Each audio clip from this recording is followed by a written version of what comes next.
আপনি এক এক সময় এক এক রকম কথা বলেন, খুব রহস্য করেন আজকাল। বুঝতে পারছি না আপনার চিন্তা ভাবনা কোথায় যাচ্ছে। মানুষের চিন্তাশীলতা তার নিজস্ব, তবে ভালোবাসাটা বোঝার জন্য সেই চিন্তাশীলতাটাও প্রয়োজন, যা ভালোবাসা দিয়ে গড়া। আপনি এমন একজন মানুষ যে চাইলে সুখ আর ভালোবাসা নিজে এসে আপনার কাছে ধরা দেবে। কেন কেন এই কথা বললি? আপনি খুব ভালো, আপনার মনটা তার থেকে আরো অনেক ভালো। তাই নাকি? তবে একটি ব্যাপার আমাকে খুব অবাক করেছে। কি ব্যাপার? 3 বছর আগের বর্ষা আর 3 বছর পর এই বর্ষার মাঝে অনেকটা পরিবর্তন চলে এসেছে। সময় বদলায় অপূর্ব, সময়ের সাথে মানুষও বদলায়, স্বভাবও বদলায়। এই দেখ না, 3 বছর আগে তুই যে কতটা চঞ্চল স্বভাবের ছেলে ছিলি। ফুফু সারা দিন তোকে নিয়ে ব্যস্ত থাকতো, সারাদিন এ পাড়া ও পাড়া ঘুরে বেড়াতি, আর বন্ধু বান্ধব নিয়ে আড্ডা দিতি। আর 3 বছর পর এসে তোর মাঝে কতটা চেঞ্জ চলে এসেছে। আমার এই পরিবর্তন আম্মুর অকালে চলে যাওয়ার কারণে। আম্মু ছাড়া কিছু ভাবতেই পারতাম না, কিভাবে চলবো কিভাবে থাকবো কিচ্ছু না। বাধ্য হয়েছি একা থাকতে, পরিস্থিতি বাধ্য করেছে আমাকে আমার মধ্যে পরিবর্তন আনতে। অপূর্ব, বলুন। সত্যি করে একটি কথা বলবি আমাকে? কি সত্যি কথা? তুই জীবনে সত্যিই কাউকে ভালোবেসেছিস? সত্যিকারের ভালোবাসা? দেখুন, তুই কিন্তু একটি পবিত্র জায়গায় দাঁড়িয়ে আছিস, মিথ্যে বলবি না, না হলে পাপ হবে। আমাকে এই কথাগুলো জিজ্ঞেস করার জন্য এখানে নিয়ে এসেছেন? মনে কর তাই। আমি বেসেছিলাম একজনকে, খুব ভালোবেসেছিলাম তাকে। হৃদয়ের প্রতিটা জায়গা জুড়ে সে ছিল আমার। নিজের অজান্তেই হৃদয়ের মধ্যে এক দামি সিংহাসন তৈরি করেছিলাম তার জন্য। তার জন্য ভালোবাসা ছিল এক বিশাল সাগরের মতো, তাকে দিব বলে। তারপর হঠাৎ একদিন জানতে পারলাম সেই মেয়েটি বিয়ে ঠিক হয়ে গেছে অন্য একটি ছেলের সাথে। মেয়েটি ছেলেটিকে ভালোবাসতো, মেয়েটি খুব খুশি ছিল ছেলেটিকে পাওয়ার আনন্দে। তারপর আর কি, আমার এই একতরফা ভালোবাসাকে আমি বিসর্জন দিয়ে দিলাম তার সুখের জন্য। এখনো তোর হৃদয়ে ওই মেয়েটির জন্য ভালোবাসা আছে, তাই না? প্রথম ভালোবাসা তো সহজে ঠিক ভোলা যায় না, মুছে ফেলা যায় না হৃদয় থেকে, রয়ে যায় অনেক গভীরে। সেই মেয়েটি এখন কেমন আছে, কোথায় আছে, কোনো খোঁজ রাখিস? সেই মেয়েটি আমার নিঃশ্বাসে আছে, আমার ভালোবাসার বিশ্বাসেও আছে, আমার হৃদয় আছে, শুধু এতটুকুই জানি। তার মানে তোর জীবনে ভালোবাসা ছিল। তাহলে তো তুই জানিস, তুই বুঝতে পারিস ভালোবাসায় ব্যর্থ হওয়া কতটা কষ্টদায়ক, কতটা যন্ত্রণাদায়ক হৃদয়কে। জানি, তবে মনটাও খুব বেহায়া নির্লজ্জ। যে কষ্ট দেয় তাকে বারবার মনে করে হৃদয়। এতক্ষণ দুজন মাজারের দিকে তাকিয়ে কথা বলছিলাম, বর্ষা এবার আমার দিকে তাকিয়ে বলল, তা কি চাইলি আল্লাহর দরবারে? কি তোর মনোবাসনা? কেন? এমনিতেই কি চাইলি? আগে আপনি বলুন, আপনি কি চাইলেন আল্লাহর কাছে? আল্লাহ যেন খুব জলদি একটা দুষ্টু মিষ্টি বউ তোর ঘাড়ে চাপিয়ে দেয়। কি করছেন কি? ছাড়ুন, সবাই দেখছে তো। দেখুক। অদ্ভুত চাওয়া কেন? ওমা, অদ্ভুত চাওয়া কই আবার? তোকে একদিন তো বিয়ে করতেই হবে, তাই একটু জলদি হলেই বা সমস্যা কি? তাই? এত কেয়ারিং আমার জন্য? কেন? ওমা, ফুফুর অবর্তমানে আমার কিছু দায়িত্ব আছে না তোর প্রতি? যেমন? কিছু হৃদয়ের কথা বলা যায় না, বুঝে নিতে হয়। ঠিক তেমনি কিছু প্রশ্নের উত্তর হয় না, প্রশ্নটা প্রশ্ন হয়ে থাকলেই বেশি শোভা পায়। কথাটা বলে বর্ষা মাজার থেকে বেরিয়ে গেল। ওর কথাগুলো আমার হৃদয় কেমন যেন নাড়া দিল। বর্ষা কি আমায় ভালোবাসে? বর্ষায় অদ্ভুত কথাবার্তাগুলো কিসের প্রতি ইঙ্গিত করে বারবার, আমি আজও বুঝিনি। তবে ওর এমন আচরণগুলো খুব ভালো লাগে, হৃদয় ছিঁড়ে যায় আমার। আমিও মাজার থেকে বেরিয়ে এলাম, এসে দেখি বর্ষা গাড়িতে উঠে বসে আছে। এরপর আমিও গাড়িতে উঠলাম। তারপর গাড়ি বাড়ির দিকে চলতে লাগলো। ঘড়ির দিকে তাকিয়ে দেখি 3:30 বাজে। আমি বর্ষাকে বললাম, অনেক রাত হয়ে গেছে তাই না? হ্যাঁ, অনেক রাত হয়ে গেছে। আচ্ছা, আপনি যে বাড়ি থেকে বেরিয়ে এলেন এত রাতে, মামাকে বলেছেন? কেউ জানে না যে আমি বাড়ি থেকে বেরিয়ে এসেছি। মানে? আমার বোনকে পাহারায় বসিয়ে এসেছি, যাতে কেউ জানতে না পারে আমি বাড়ি থেকে বেরিয়েছি। আজ যদি কেউ জেনে ফেলে? সমস্যা নেই, আমি সামলে নেব। কি বলবেন তখন? বলবো তোর সাথে ছিলাম। মানে বাড়ির সবাই আমার ব্যাপারে কি ভাববে একবার ভেবে দেখেছেন? কি ভাববে মানে? তোর এত বড় উপকার করলাম আর তুই আমার জন্য এতটুকু অপবাদ নিতে পারবি না? আপনি খুব মতলবী হয়ে গেছেন আজকাল। আমি এমনই। অবশেষে গাড়ি চলতে চলতে আমার বাড়ির সামনে এসে দাঁড়ালো। আমি গাড়ি থেকে নামলাম। বর্ষা গাড়ির জানালা দিয়ে আমাকে বলল, কালকে কিন্তু 11টার মধ্যে পৌঁছে যাস। অফিস থেকে খাগড়াছড়ি যেতে হবে, মনে আছে তো? জি মনে আছে, পৌঁছে যাবো সময় মতো। আর আপনি সাবধানে যাবেন কিন্তু। হুম। কথাটা বলে বর্ষা চলে গেল। আমি ঘরে এসে দেখি 4টা বেজে গিয়েছে। 11টার মধ্যে অফিসে যেতে হবে, তাই এখন ঘুমিয়ে নিতে হবে। বালিশে মাথা দিতেই হারিয়ে গেলাম ঘুমের শহরে। হঠাৎ একটা মেসেজের আওয়াজে ঘুমটা ভাঙলো। চোখ খুলে ঘড়ির দিকে তাকিয়ে দেখি 10টা 20 বাজে। মোবাইল হাতে নিয়ে মেসেজটা পড়তে মুখের কোনো অজান্তে হাসি ফুটে এলো। কিরে, তুই এখন পর্যন্ত ঘুমিয়ে আসছিস? তুই না বলেছিস আজকে সময় মতো পৌঁছে যাবি 11টার আগে? না আসলে মিস করবি খাগড়াছড়ি ট্যুর। জলদি ফ্রেশ হয়ে তাড়াতাড়ি চলে আসিস অফিসে। অলস একটা। কি ব্যাপার আফসার ভাই, সবাই আমাকে এভাবে স্বাগত জানালো? 15 মিনিট ভাই, 15 মিনিট মানে? মানে আর কি, 15 মিনিট কে হিয়ালি করছেন বলুন তো? সোজাসুজি বলুন কি হয়েছে? কালকে ইয়াকুব স্যার আমাদের ওরা কণ্ঠে কি বলছো জানেন? কি বলছিল? হাতে ঘড়ির দিকে তাকিয়ে দেখি 11টা 15 বাজে, তার মানে 15 মিনিট লেট করেছি। এসব কথা ভাবতেছি ঠিক তখনই আফসার ভাই বলে উঠলো, আমরা ভাবলাম অফিসের সাধারণ কর্মচারী, আমাদের জন্য কি আর বাস 15 মিনিট দাঁড়াবে? ম্যাডামের কাছে মানুষের জন্যই তো এই সুযোগ বরাদ্দ আছে, তাই না? আফসার ভাই, সবই বুঝি, সবই জানি। আমাকে কি কোচি বাচ্চা পাইছেন নাকি? মুখে বলে দিলে তো হয় যে আফসার ভাই ম্যাডাম আমার দিল, আমার জান, আমার মনের মানুষ। তাকে ছাড়া এই মুহূর্তে কল্পনা করতে পারি না। সে আমার হৃদয়ের মাঝে ঘর করে আছে, আমার অন্তরে তার ছবি আঁকা। আমার ভালোবাসার সেই মানুষটি বর্ষা, বর্ষা, বর্ষা। ঠিক তখনই পেছনে ফিরে তাকিয়ে দেখলাম বাসের ভেতরে বর্ষা দাঁড়িয়ে আছে। আফসার ভাই একটু হচকিয়ে গেল, রীতিমতো ভয় পেয়ে চুপ করে আছে। তখন বর্ষা আফসার ভাইকে বলল, কি ব্যাপার মিস্টার আফসার, আমার নামে কি বলছিলেন? কিছু বললাম না ম্যাডাম। আসলে মানে এই মিস্টার অপূর্ব জানতে চাইছিল আপনি কই। মুখ ফসকে আমার নামটা বের হয়ে গেল, কেমনটা লাগে। এরপর বর্ষা আমার দিকে একটা রাগি লুক নিয়ে চেয়ে আছে। তারপর বর্ষা সবার সামনে সিটে গিয়ে বসলো। এমনি আফসার ভাই আমার সিনাতে একটা ঘুষি মেরে বলল, ওই মিয়া, পিছনে ম্যাডাম দাঁড়িয়ে আছে, আমাকে বলবেন না? আজ বাজাইছিলেন তো আমার 12টা। আরে আমি কি জানতাম নাকি? আমি তো দেখি নাই ম্যাডামকে। আর আপনি মুখ ফসকে আমার নামটা কেন বললেন? আর কোন নাম ছিল না? আরে মিস্টার অপূর্ব, আপনি হলেন ম্যাডামের খুব কাছের লোক, বলতে গেলে খুব ক্লোজ। সো আপনার নামে কিছু বললে ম্যাডাম কি রাগ করবে? তাই তো আপনার নামটা দিয়ে পাশ কাটিয়ে গেলাম। আরে সব জায়গায় প্রেমের সাহিত্য বলতে গেলে এরকম তো হবেই, তাই না?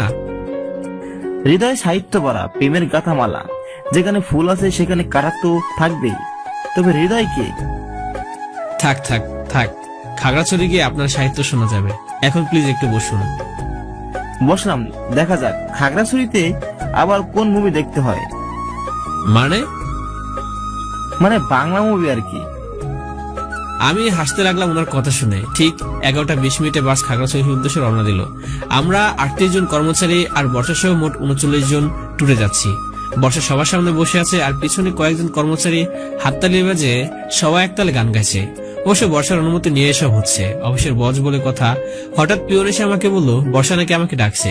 সিট থেকে উঠতে আফসার ভাই জানালার দিকে তাকিয়ে তাকিয়ে বলল, জান জান, রাধা কৃষ্ণের প্রেমিলা না হয় আজকে বাসের মধ্যে দেখবো।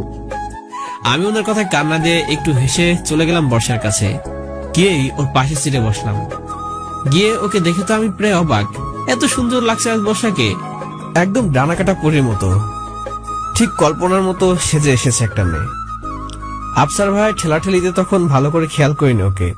বর্ষার মুখটা কত মায়ে ভরা, একবার তাকালে যেন তাকিয়ে থাকতে মন চায়। হঠাৎ চুটকি বাজে বর্ষা বলল, এই যে মিস্টার, কি দেখছেন এভাবে?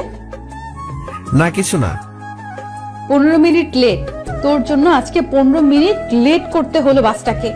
অফিসে আমার কতটা ইনসাল্ট হয়েছে বুঝতে পেরেছিস? তুই কোনোদিন একটু সিরিয়াস হলি না, কোনো কাণ্ডজ্ঞান নেই। তোকে কতবার বলেছিলাম সময় মতো পৌঁছে যাবি।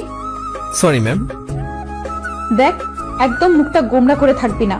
কি একটা ফেস নিয়ে জন্মেছিস, বেশিক্ষণ রাগ করে থাকতেই পারি না তোর প্রতি। কথাটা বলে মুখটা ঘুরিয়ে বাইরের দিকে তাকালো বর্ষা। আমি নিচে তাকিয়ে মুচকে আসছি ওর কথা শুনে। তারপর আবার বর্ষা আমাকে বলল, খেয়ে এসেছিস? জি খেয়েছি।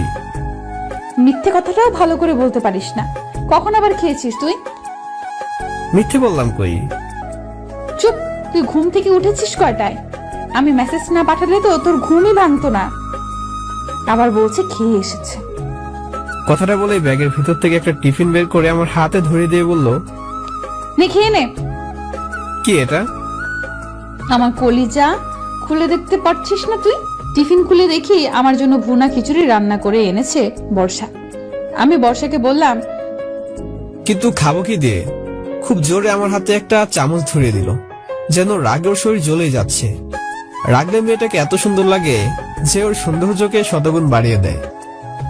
তারপর চামচ দিয়ে খেতে যাবো, ঠিক তখনই বর্ষা জানলার দিকে তাকিয়ে আমাকে বলল, আমি তো আর সব সময় থাকবো না তোর খেয়াল রাখার জন্য। এবার একটু নিজের যত্নের ব্যাপারে সিরিয়াস হ। এমন খামখেয়ালিপনা জীবন যাপনের কতদিন? ওর মুখে কথা শুনে আমার হৃদয় কেমন যেন মেঘে ছুঁয়ে গেল। কথাটা শুনে মনটা বড্ড খারাপ হয়ে গেল। আমি খিচুড়িটা না খেয়ে রেখে দিলাম। তখনই বর্ষা আমাকে বলল, কি হলো, রেখে দিলি কেন? আর খাবো না। খাবো না মানে? মাত্র কয়েক চামচ খেলি, এর মধ্যেই পেট ভরে গেছে। কি হলো, খা। আমি কিছু না বলে সিট থেকে উঠে পড়লাম। তখনই আমি চলে আসতে যাব, পিছন ফিরে দেখি আফসার ভাই আমাদের পেছনের সিটে বসে আছে। কিন্তু উনি তো মাঝখানে সিটে ছিলেন, তাহলে পেছনের সিটে কি করে আসছেন?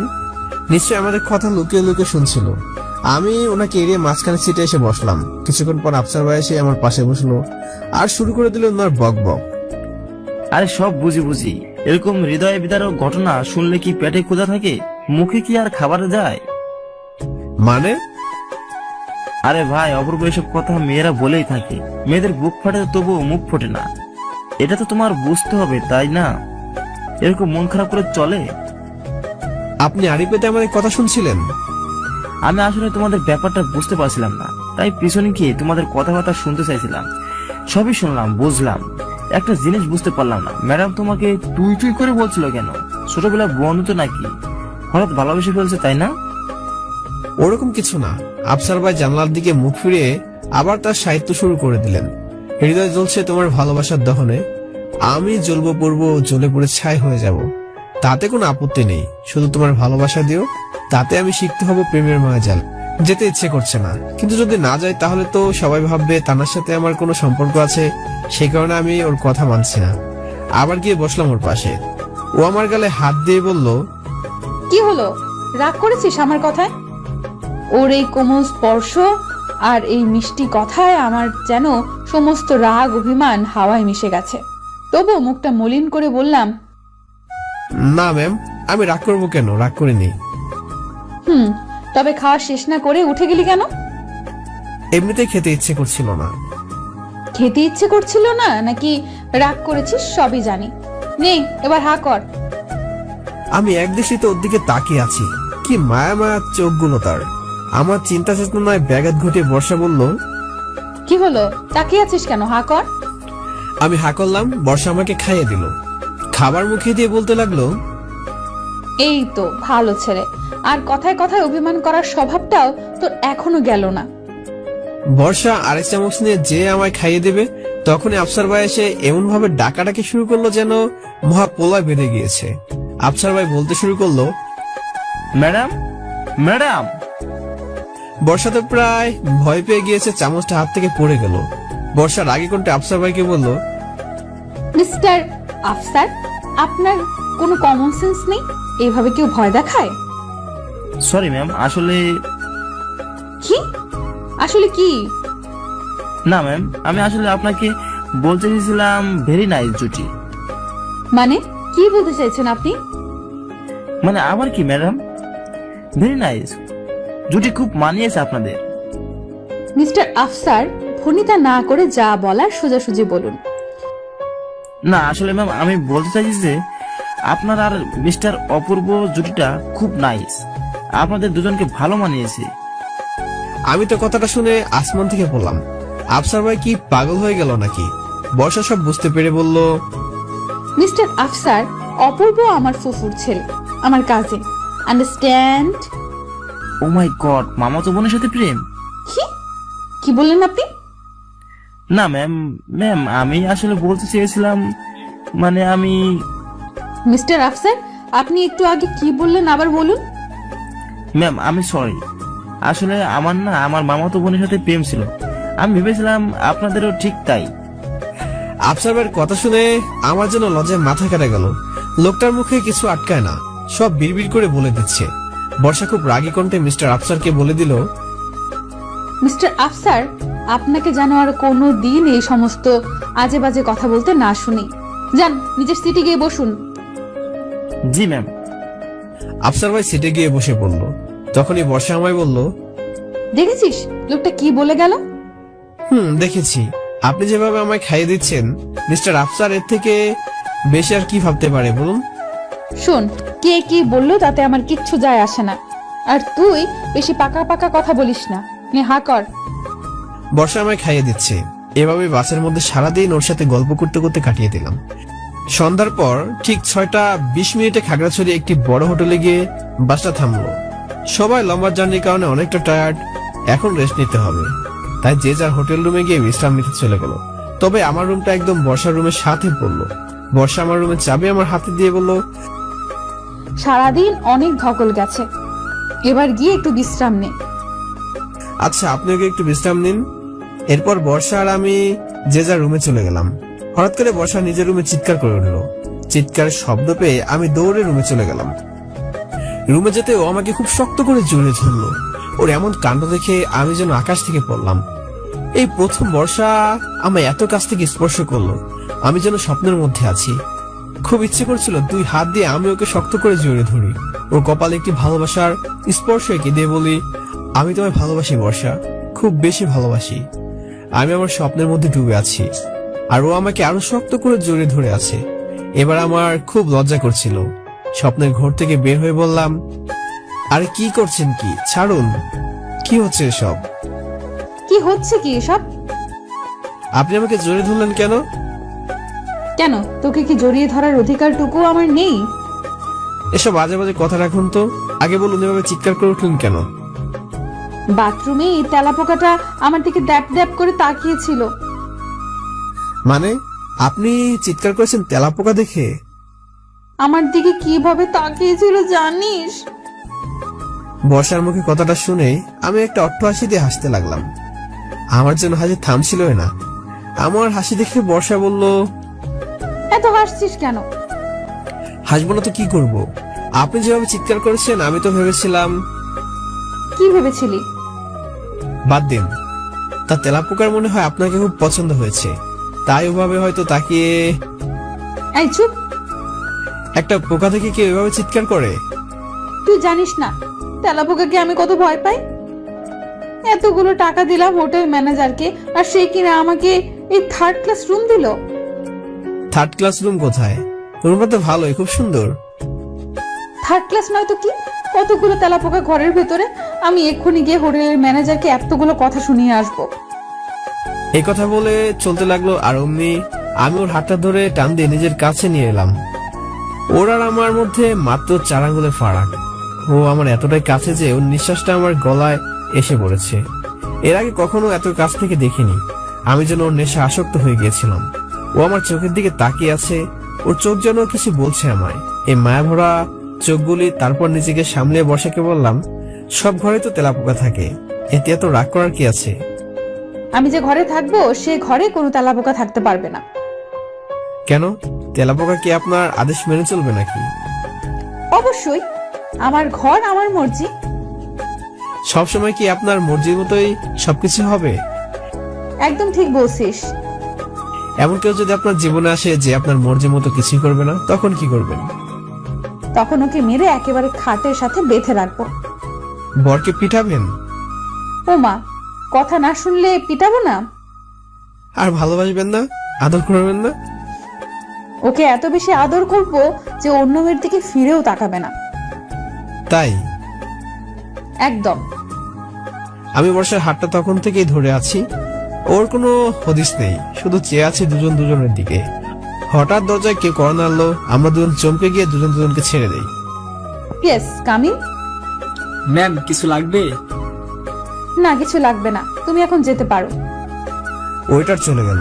আমরা দুজনে খুব লজ্জায় পড়ে গেলাম। দুজনে এদিক ওদিক তাকাচ্ছি। আমি সব দ্বিধাদ্বন্দ্ব ভুলে গিয়ে বর্ষাকে বললাম, তাহলে ম্যাম আমি এখন আসি। ঠিক আছে যা, আর শোন, রাতে খেয়ে ঘুমাস। জি ঠিক আছে, খেয়ে ঘুমাবো। আমি আমার রুমে এসে ফ্রেশ হয়ে নিলাম। রাতে খাওয়া দাওয়া করে একটা লম্বা ঘুম দিলাম। এক ঘুমে রাত পার করলাম। হঠাৎ কলিং বেলের শব্দে আমার ঘুমটা ভেঙে গেল। দরজা খুলে দেখি বর্ষা একটা চন্দ্রমাখা হাসি নিয়ে আমাকে বলল, good morning. Good morning ma'am. কেমন ঘুম হয়েছে রাতে? খুব ভালো। তাড়াতাড়ি ফ্রেশ হয়ে নে, বাইরে যাব। কোথায়? আরে আশ্চর্য, এখানে কি তুই ঘুমাতে এসেছিস? ঘুরতে যাব সবাই মিলে। আচ্ছা ঠিক আছে। ঠিক আছে, তাড়াতাড়ি ফ্রেশ হয়ে বাইরে আয়, আমি অপেক্ষা করছি। জি ম্যাম। কথাটা বলে বর্ষা চলে গেল। আমি তাড়াতাড়ি ফ্রেশ হয়ে বাইরে গেলাম। গিয়ে দেখি পুরো টিম বাসে বসে আছে, মানে অফিসের সবাই। বর্ষার পাশের সিটটা খালি, সম্ভবত আমার জন্য রেখেছে। কিন্তু ওকে পাশ কাটিয়ে আমি মিস ফাইজার কাছে গিয়ে বসলাম। বর্ষা তো এই দৃশ্য দেখে তেলে বেগুনে জ্বলছে। অবশ্য ওকে একটু জেলাস ফিল করানোর জন্য আমি কাজটা করলাম। বুঝতে চাই যে আমার প্রতি ভালোবাসা কতটুকু। আমি মিস ফাইজার কাছে বসতেই আমাকে মিস ফাইজা বলল, হ্যালো মিস্টার অপূর্ব, কেমন আছেন?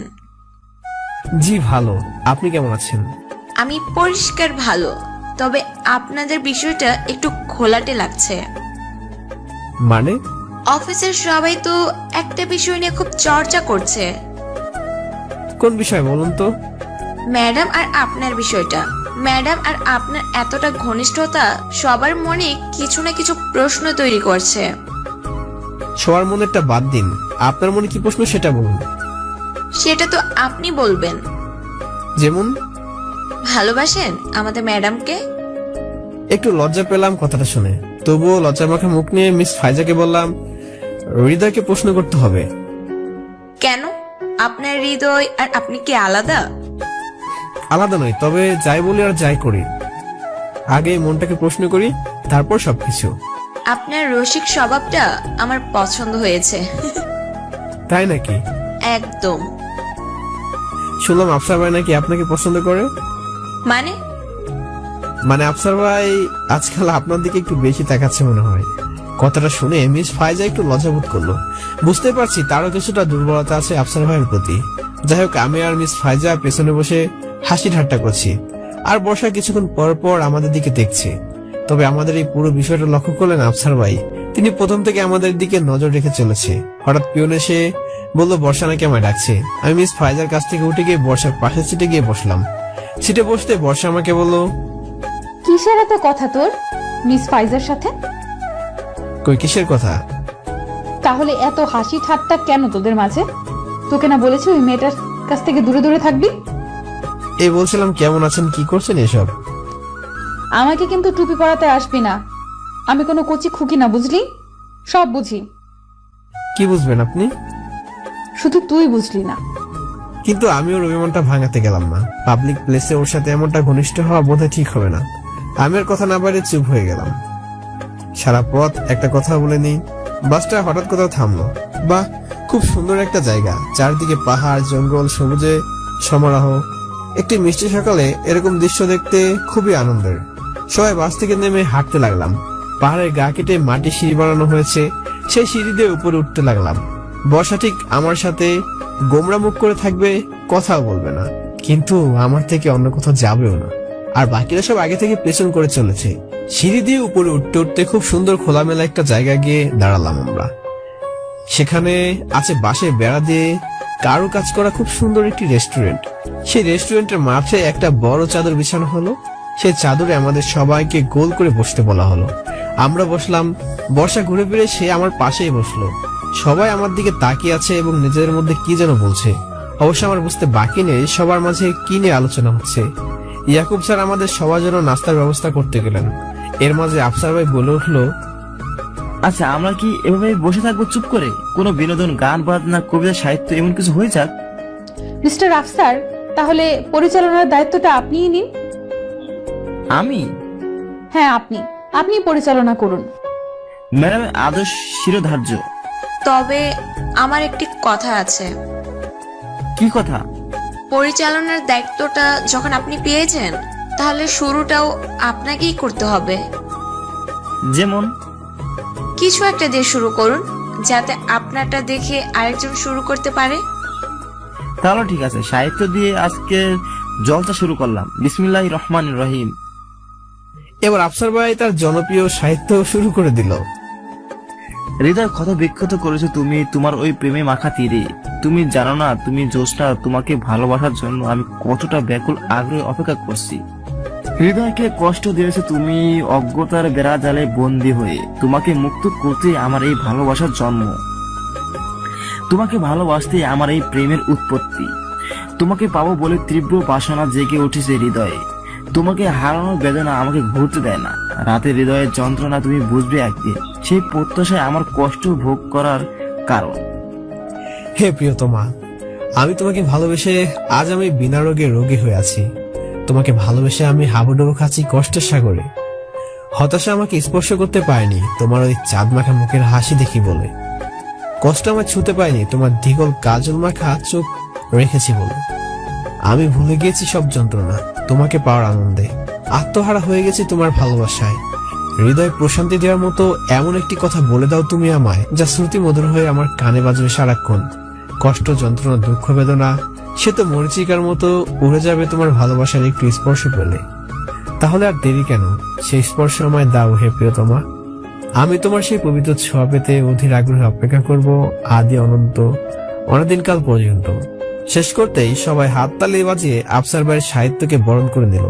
হঠাৎ করে মিস ফাইজা আফসার ভাইকে বলে উঠল, মিস্টার আফসার, আপনি যে এত ভালো সাহিত্য জানেন আগে কিন্তু জানতাম না। খুব সুন্দর হয়েছে। কি হবে সাহিত্য দিয়ে যদি মনে মানুষকেই শোনাতে না পারি? তা কে আপনার মনের মানুষ আফসার ভাই? আমার কথা বাদ দিন অপূর্ব ভাই, আপনার মনে মানুষকে সেটা বলুন। আমার আবার মনের মানুষ? কেন, আপনার কোনো মনে মানুষ নেই? কই না তো। এরপর আফসার ভাই সবার সামনে যে বিস্ফোরকমূলক কথাটা বলল, রীতিমতো যে বিস্ফোরণ ঘটালো তার জন্য আমি মোটেও প্রস্তুত ছিলাম না। কারণ আফসার ভাই বলল, লেডিস অ্যান্ড জেন্টলম্যান, এর মতো যিনি বললেন যে আমার কোনো মনে মানুষ নেই, তিনি একটি ডাহা মিথ্যা কথা বললেন। আসলে তার মনে মানুষ আছে, কিন্তু তিনি প্রকাশ করতে চান না। তবে আমরা সবাই ওনার মুখ থেকে শুনবো কে সেই মনে মানুষ। আমি আফসার ভাইয়ের অ্যানাউন্সমেন্ট শুনে যেন আসমান থেকে বললাম, এটা কি কথা বলে দিলেন উনি? এরকম কথা বলবেন সবার সামনে আমি কল্পনা করতেও পারিনি। আমি অবাক হয়ে তার কথাগুলো ভাবতেছি। হঠাৎ আফসার ভাই আমার ভাবনায় ব্যাঘাত ঘটিয়ে বলতে শুরু করলো, কি হলো অপূর্ব ভাই, বলুন। সবাই আমাকে ঘিরে ধরলো আমার মনে মানুষের নাম কি তা জানতে। হঠাৎ বর্ষা উঠে দাঁড়ালো আর বেশ রাগী লোক নিয়ে আফসার ভাইকে বলল, মিস্টার আফসার, কারো ব্যক্তিগত পার্সোনাল বিষয়ে জোর করে জানতে চাওয়াটা কিন্তু আমি ঠিক ভালো নজরে দেখছি না। ম্যাম প্লিজ, এই মুহূর্তে আমি এই টিমের পরিচালক। যেহেতু আপনি নিজে এই দায়িত্ব আপনাকে অপনয়ন করেছেন, অফকোর্স আপনি আমাদের অফিসের বস, কিন্তু সেটা অফিসে। যেহেতু আমি পরিচালকের দায়িত্ব পেয়েছি, সেহেতু আপনি এখন আমার আন্ডারে চলে গেছেন। তাই আমি যা বলবো এখানে তাই হবে। অন্য কেউ বললে সেটা গ্রহণযোগ্য হবে না। বর্ষা বেশ লজ্জা পেল আফসার ভাইয়ের কথা শুনে, তাই আর কথা না বাড়িয়ে বসে বলল, আফসার ভাইয়ের কলেজে আছে বলতে হবে, কারণ অফিসের বসের মুখের উপর এত বড় কথা বলে দিতেও সাহসের প্রয়োজন। তবে এত বড় সাহস আমার ক্ষেত্রে প্রয়োগ না করলেও পারতো। এখন এই অস্বস্তিকর পরিস্থিতি থেকে বর্ষা যে আমায় বাঁচাবে তারও কোনো উপায় নেই, কারণ বর্ষার ক্ষমতা কতটুকু তা তো একটু আগে দেখে নিলাম। আফসার ভাইয়ের ট্যালেন্ট আছে বলতে হবে। কার্পেট থেকে কিভাবে কথা বের করতে হয় সে কৌশলটা সে খুব ভালো করে জানে। যাই হোক, এখন সবাই আমাকে ঘিরে ধরেছে, এখন মিথ্যা কথা বলার পার কোনো উপায় নেই। হঠাৎ আফসার ভাই বলে উঠলো, প্লিজ সবাই একটু শান্ত হন। অপূর্ব ভাই অবশ্যই আমাদেরকে সেই মেয়েটির সম্পর্কে বলবে, তবে যেহেতু আমার মাধ্যমে এই জলসাটা একটি সাহিত্যের মঞ্চে পরিণত হয়েছে, সেহেতু অপূর্ব ভাই কিভাবে সেই মেয়েটির বর্ণনা দেবে আমাদের কাছে সেটা তার উপর ছেড়ে দিলাম। এখন তিনি আমাদেরকে সেই মেয়েটি সম্পর্কে সাহিত্যের আকারে তার পরিচয় দিবেন। অপূর্ব ভাই প্লিজ স্টার্ট, শুরু করে দিন। মনে মনে ভাবছি, বর্ষা ভুল মানুষকে পরিচালকের দায়িত্ব দেয়নি তো। জলসা কিভাবে জমাতে হয় সে তো আফসার ভাইয়ের কাছ থেকে শিখবে। যাই হোক, আফসার ভাই আমাকে একটা সুযোগ দিল আর কি। আমার মনের মানুষটির নাম না প্রকাশ করার জন্য তার বিনিময় সাহিত্যের আকারে আমার প্রিয় মানুষটির সৌন্দর্যের বর্ণনা দিতে হবে সবার কাছে। যাই হোক, পূর্বে সাহিত্য চর্চার অভিজ্ঞতা যেহেতু আছে, তাই এই সুযোগ সবাইকে আমার সাহিত্যের প্রতিভাটা দেখানোর। হঠাৎ করে আফসার ভাই বলে উঠলো, কি হলো অপূর্ব ভাই, কি এত ভাবছেন, শুরু করুন। তারপর আমি বলতে শুরু করলাম, সৌন্দর্য তার সৌন্দর্যের কাছে হার মানবে, তার দিকে একটিবার তাকালে চোখ ফেরানো দেয়। নিবিড় মায়াবী, এমনই সে রূপসী মায়াবিনী, তার রূপের মায়া না যেন কতজনকে ঘায়েল করেছে এই পর্যন্ত, তা এখন ইতিহাস। পেয়ে পড়াটা বাধ্যতামূলক, যদি একটিবার তার পবিত্র চেহারা দেখে কেউ। তার চোখগুলো যেন হরিণের চোখের মতোই, তাই বারবার আমি পেয়ে পড়েছি চোখের মায়ে। সে চোখের নিচে কাজলের একটি স্পর্শ যেন বাড়িয়েছে তার সৌন্দর্য হাজার গুণে। তার মেঘকাল চুলে যেন আমাকে বারবার মুগ্ধ করে তুলেছে, তাই তো কাজল মাখা ওই দীঘল চোখে প্রেমে পড়েছি বারবার। আমার এতটাই পছন্দের সেই চোখগুলো, তার হাতের স্পর্শ যেদিন পেয়েছি সেদিন অনুভব করেছি তার কোমলতা, তাই তো বারবার তার প্রেমে পড়েছি আমি। তাকে ছাড়া আমি আমার জীবন শূন্য, তাকে পেলে আমার জীবন পরিপূর্ণ। তার হাসি মাখা ওই চন্দ্র মুখটা না ভোলার মতো। হারিয়ে ফেলি দুঃখ, হারিয়ে ফেলি কষ্ট যন্ত্রণা যখন তার চন্দ্র মাখা ওই হাসি মুখটা দেখি। এমনই সৌন্দর্যের অধিকারিণী সে, মাঝে মাঝে মনে হয় পৃথিবীর সব সৌন্দর্য তার মাঝে প্রবাহিত। বাহ বাহ, অসাধারণ সেই সৌন্দর্য। আর অসাধারণ আপনি যে তার প্রেম আপনি পেয়েছেন, সেই সৌন্দর্যের অধিকারিণী, সেই সৌন্দর্যের রানীকে উদ্দেশ্য করে কিছু বলুন। ভালোবাসি তোমায়, বড্ড বেশি ভালোবাসি। আল্লাহ সাক্ষী, এ হৃদয় ভালোবাসার জন্য যতটুকু জায়গা খালি আছে তার স্বপ্ন জুড়ে শুধুমাত্র তোমারই অস্তিত্ব, শুধুমাত্র তোমার নাম লেখাই হৃদয়। এই প্রেমের সাহিত্যের উৎপত্তি তোমার জন্য হয়েছে, তা কি জানো তুমি? তোমাকে ঘিরে আমার বাঁচার স্বপ্ন, তোমাকে ঘিরে আমার যত আশা। হে প্রিয়তমা, মনের সাহিত্যের প্রতিটি পাতায় তোমার নাম লেখা হয়েছে। প্রেমের গল্প লিখেছি এই হৃদয়ে, তোমাকে একদিন দিব বলে এই গল্পের সূচনা। তোমাকে ভালোবাসেছি বলে আজ সাধারণ থেকে অসাধারণ হয়ে ওঠার তীব্র বাসনা জেগেছে মনে। তোমাকে পাওয়ার যোগ্যতা অর্জন করবো বলে জানি আমি যোগ্য নই তোমার ভালোবাসা পাওয়ার, তাই স্বপ্নের আকাশে উড়েছি তোমার নামে। যদি এতটুকু সুদৃষ্টি পাই তোমার, ধন্য হবে এ জীবন। তোমার নামে হৃদয়ের বইয়ের প্রতিটি পাতায় প্রেমের কাব্য লেখা, তোমার নামে জীবনের প্রতিটি স্তরে ভালোবাসা রাখা। তোমার জন্য হে প্রিয়তমা, শুধু তোমার জন্য। যেদিন তোমার প্রথম দেখেছি, কসম আল্লাহর প্রেমে পড়েছি সেদিন তোমার পবিত্র চেহারা। নিজেকে বিলীন করে দিয়েছি তোমার মাঝে, প্রতিটা ক্ষণ প্রতিটা মুহূর্ত ভেবেছি তোমায় নিয়ে। প্রতিটা সময় কাটিয়েছি তোমার ভাবনায়, ঘুম হয়নি রাতে তোমার কথা ভেবে হেসেছি বালিশের কোনো মাথা রেখে। কত কাটিয়েছি নির্ঘুম রাত। হে প্রিয়তমা, তুমি আমার ভালোবাসা, তুমি আমার প্রাণ, তুমি আমার একলা মনের মিষ্টি অভিমান। তুমি আমার চোখের ভিতর আছো বৃষ্টি হয়ে, ধরার বুকে বৃষ্টি হলে তোমায় মনে পড়ে। আজ খুব বেশি মনে পড়ছে তোমাকে। জানি তোমায় বিহীন ঘুম হবে না রাতে। এই হৃদয়কে প্রশ্ন করেছে কখনো কতটা ভালোবাসো আমায়? আমি প্রশ্ন করেছিলাম, হৃদয় আমার বলেছে, এই ভালোবাসার কোনো তল খুঁজে পাবে না তুমি, খোঁজার ব্যর্থ চেষ্টা করো না কখনো। এতটাই গভীর তোমার ভালোবাসা, যে খুঁজতে যাবে সে তোমার ভালোবাসার গভীরতা, সে হারিয়ে যাবে তোমার ভালোবাসার সমুদ্রে। তাই ভুলে যাও না হে প্রিয়তমা, ভালোবাসি তোমায় অনেক, যা পাল্লায় মাপা যাবেই না। কষ্ট দিও না হে প্রিয়তমা, তোমাকে পাবো বলে কম কষ্ট সহ্য করিনি হৃদয়, শুধু ভালোবাসাই চাই। তবে শুধু ভালোবাসা নয়, ওই মনটা দিও সাথে একটু মিষ্টি রাখ।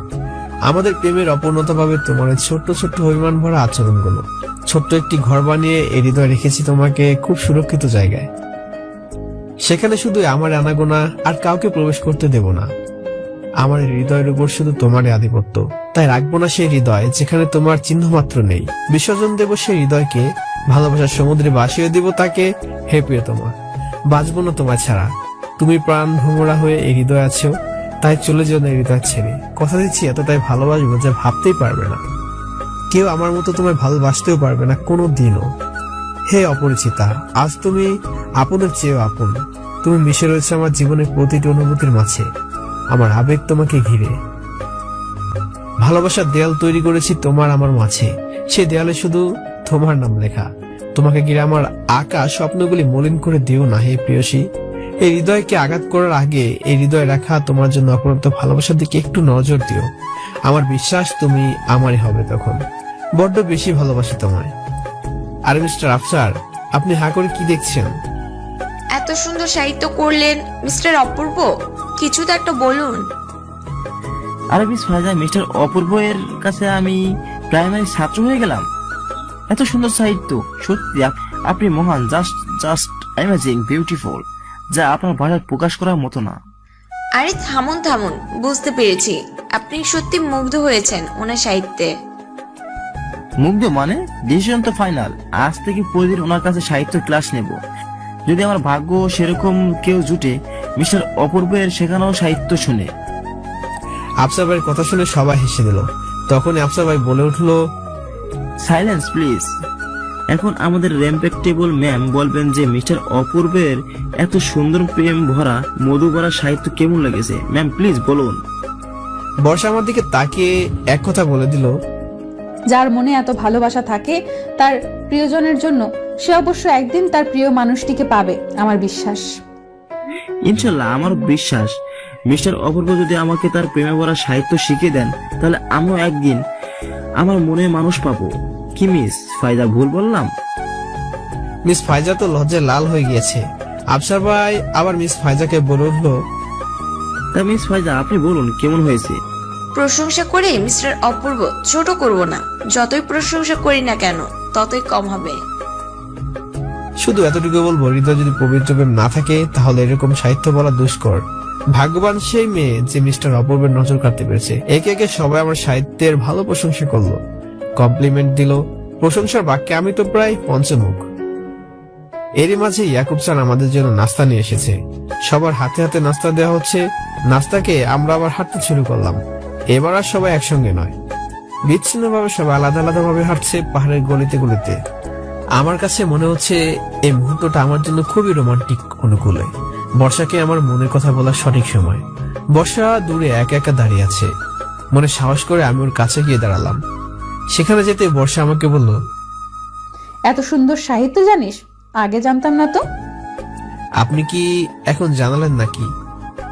না, আগেও জানতাম, তবে এত বছর পরিবার থেকে বিচ্ছিন্ন, বন্ধু বান্ধব থেকে আলাদা, কোনো চর্চা ছাড়াই এত সুন্দর সাহিত্য। আমি সত্যি অবাক। এতে অবাক হওয়ার কি আছে? আফসার ভাই যেভাবে আমাকে ফাঁদে ফেলেছে, কিছু না কিছু তো একটা করতেই হবে, তাই না? আচ্ছা, তোর সেই ভালোবাসার মানুষটার নাম তো আমি আজও জানলাম না। যাকে উদ্দেশ্য করে এত সাহিত্য রচনা করলি, তার নামটা তো আমার কাছে অজানাই থেকে গেল। কিছু নাম হৃদয়ে থাকে, তা প্রকাশ করতে নেই, মনে রাখতে হয়। আর থাকতে হয় এমন একটি মানুষের অপেক্ষায় যে ভালোবাসার দৃষ্টি দিয়ে ওই নামটি পড়তে পারবে। সত্যি সেই মেয়েটি ভাগ্যবান, যাকে তোর মতো এক ছেলে ভালোবেসেছে। সে নামটি ভাগ্যবান কিনা আমি জানি না, তবে আমি খুব লাকি। কেন? কারণ পৃথিবীতে এত মেয়ে থাকতে আমার মনটা শুধু তার প্রতি টানে, এবং এই অদ্ভুত একটি বন্ধন আমাকে প্রশান্তি দেয়। সেই মেয়েটি যদি একদিন এসে তোকে বলে যে সে তোর জীবনে ফিরতে চায়, তোকে ভালোবাসে, কি করবি সেদিন? ঠিক একই প্রশ্ন আমি আপনাকে করেছিলাম আকাশের ব্যাপারে। আপনার উত্তরটা কি ছিল মনে আছে? বলেছেন সেই পরিস্থিতিতে আপনি কি বলবেন তা আপনি জানেন না। আমার ক্ষেত্রে ঠিক তেমনই, জানি না। দুজনে নীরব হয়ে গেছি। এসেছিলাম আমার মনের কথা বলতে, কিন্তু বর্ষার রহস্যময় প্রশ্নগুলো আমায় থামিয়ে দিল। হঠাৎ বর্ষার মোবাইল বেজে উঠলো। ফোন রিসিভ করে কিছুক্ষণ কথা বলার পর তারপর কলটা কেটে দিল। আমি বর্ষাকে বললাম, কে ফোন দিয়েছিল? বাবা। কি হয়েছে? বাবা আমার জন্য ছেলে দেখেছে। ওর বুকে কথাটা শুনে বুকের ভেতরটা কেমন যেন করে উঠলো। বুঝতে পারছিলাম না কি করব, কি করা উচিত, কি বলা উচিত। আমার জীবনে যা ঘটছে সবই যেন অপ্রত্যাশিত ভাবে। আমি কি আবার বর্ষাকে হারাতে চলেছি? এতটা কাছে পেয়ে আমি কি ওকে হারিয়ে ফেলবো? এসব ভাবতে ভাবতে মনের ভেতরটা কালো মেঘে ছেয়ে গেল। হঠাৎ করে বর্ষা আমাকে বলে উঠলো, কি রে, চুপ করে আছিস কেন? ছেলেকে আপনার পছন্দ হয়েছে? এখনো দেখিনি। ছেলে নাকি দক্ষিণ কোরিয়ায় থাকে, খুব ভালো অবস্থানে আছে। ও আমাকে নাকি বিয়ের পর ও দেশে নিয়ে যাবে, এখানে থাকতে দিবে না। আমার কলিজাটা টুকরো টুকরো হয়ে যাচ্ছে। এবার আমার মনের কষ্টটা যেন চোখ দিয়ে প্রকাশ করতে চাইছে। অনেক কষ্টে নিজেকে কন্ট্রোল করে ওকে একটি প্রশ্ন করলাম, আপনি কি বিয়েটা করবেন? তুই এইভাবে কেন বলছিস অপূর্ব? না, আসলে এমনি। জানি না, তবে আগে ভেবে দেখব। কথাটা বলে বর্ষা হাঁটতে শুরু করলো।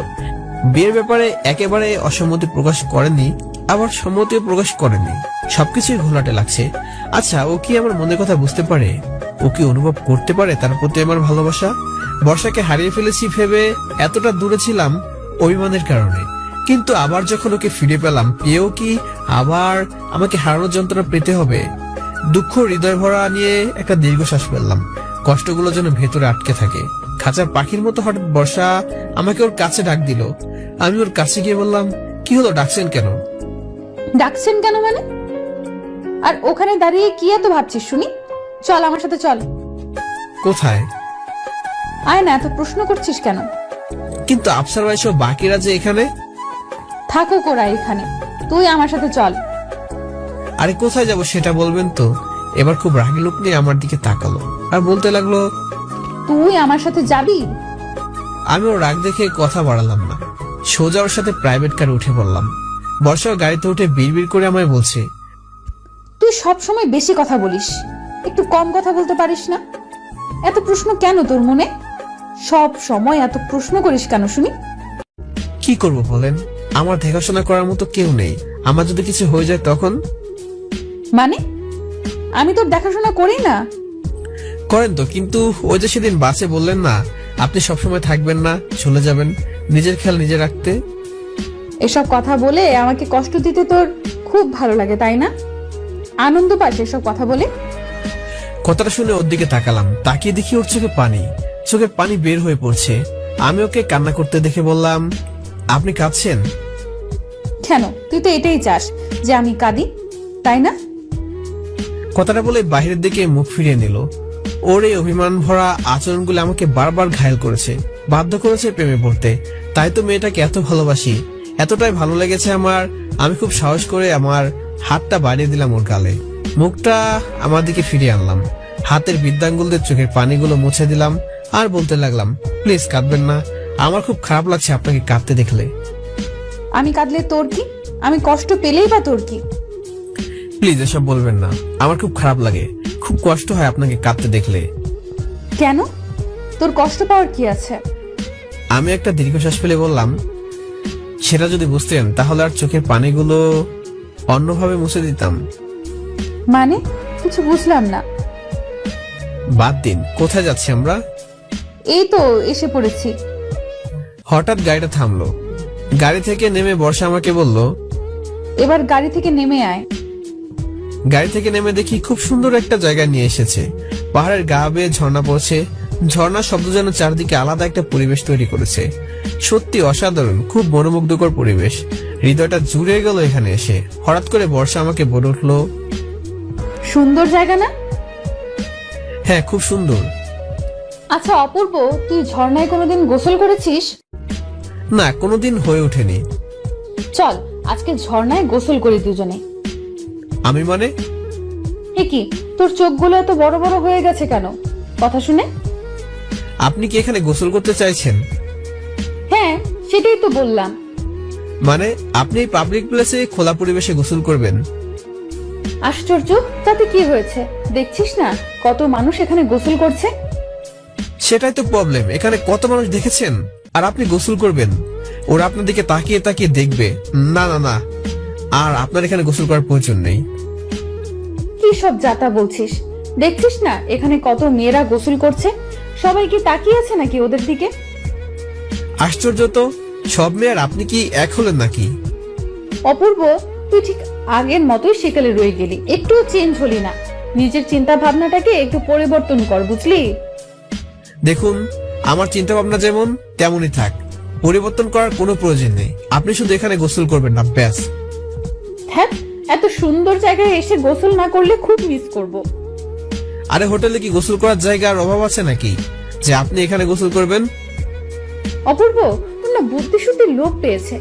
হোটেলে গোসল করা আর এখানে গোসল করার মজা কি এক হবে নাকি? দেখুন, এত কিছু বুঝি না, এখানে আপনার গোসল করার কোনো প্রয়োজন নেই। বেশি কথা বলবি না তো। আমি এখানে গোসল করব, ব্যাস।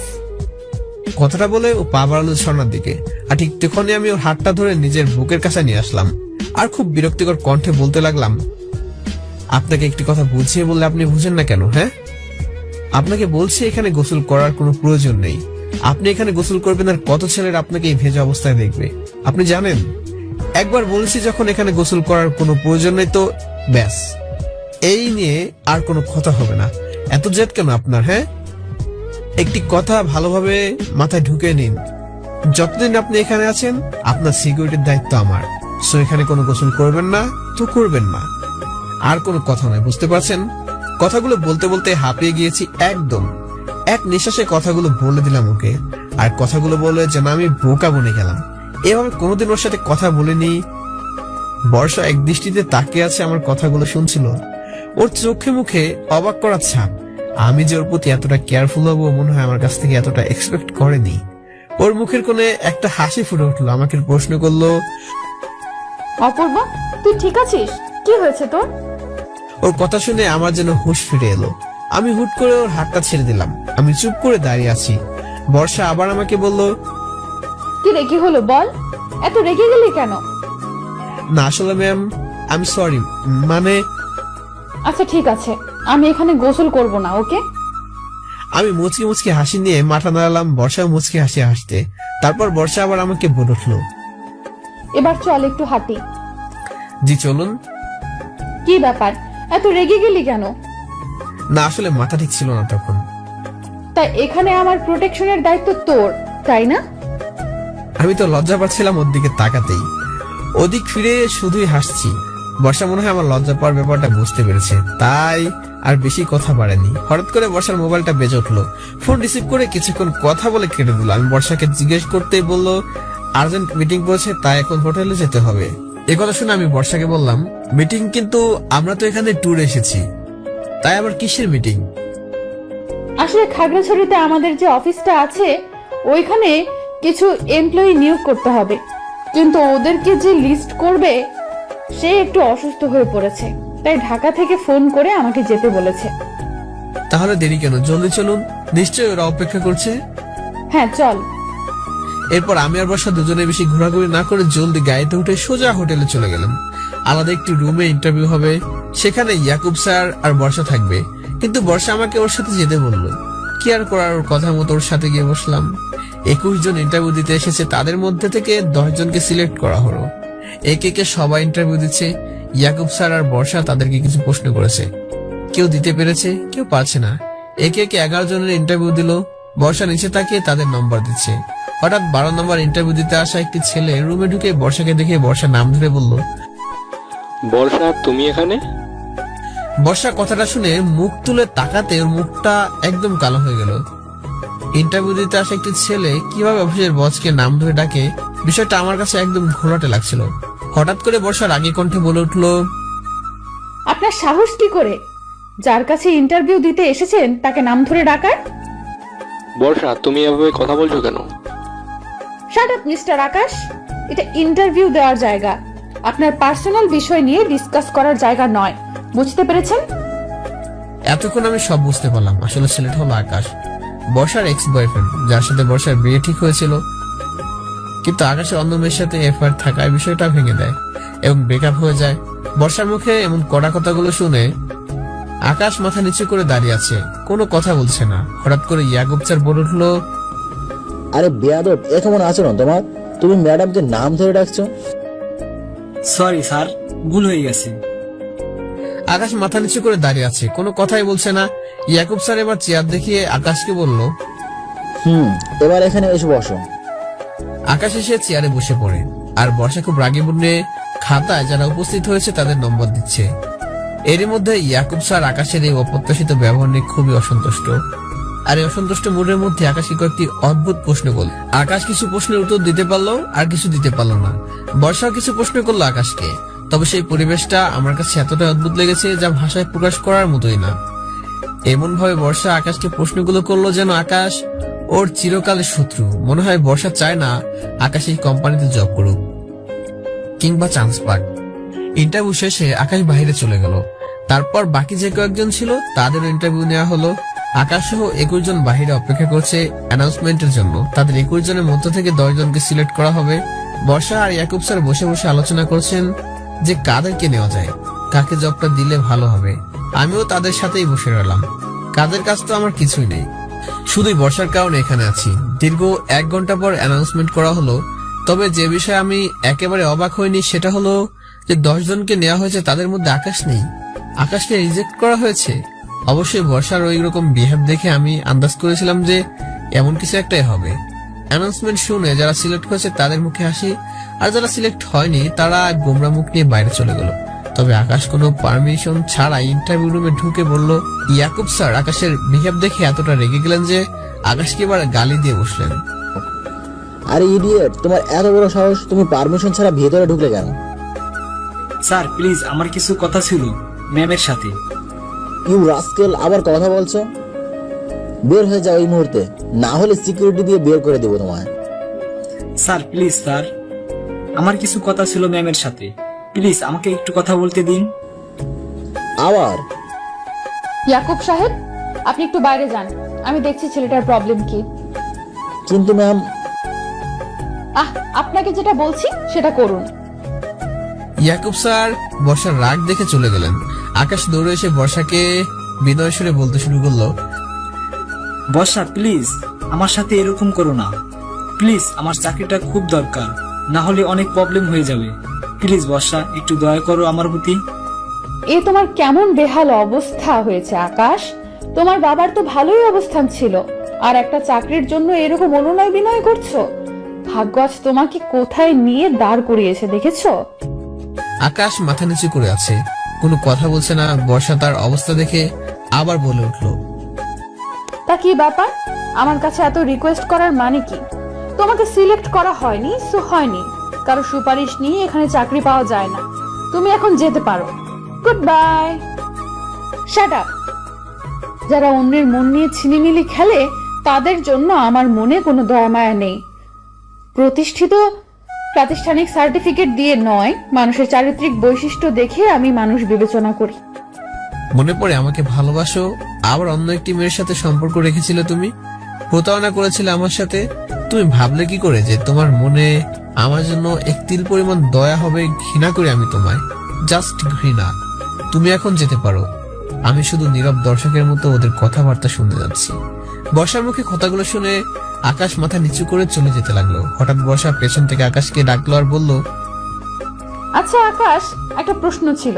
বাবার পকেটে পয়সা উড়িয়ে দিয়ে যে ছেলেটা আজ এই মেয়ে কাল ওই মেয়েকে নিয়ে ঘুরে বেড়াতো, সে ছেলেটার এই বেহাল দশা কেন? খুব জানতে ইচ্ছে করছে। আসলে তোমার এই পরিস্থিতি দেখে আমার তো খুব হাসি পাচ্ছে। তাই আকাশ মাথা নিচু করে বলল, তুমি বিয়ে ভেঙে দেওয়ার 4 মাস পর বাবা হার্ট অ্যাটাক করে মারা যায়। ওদিকে ব্যবসায় আমি অনভিজ্ঞ হওয়ায় ভালো করে সামাল দিতে পারিনি, তাই বাসায় একের পর এক লোকসান হচ্ছিল, যার ফলে ব্যবসায় ধস নামলো, অফিসটা নিলাম হয়ে গেল, সেই সাথে বাড়িটা।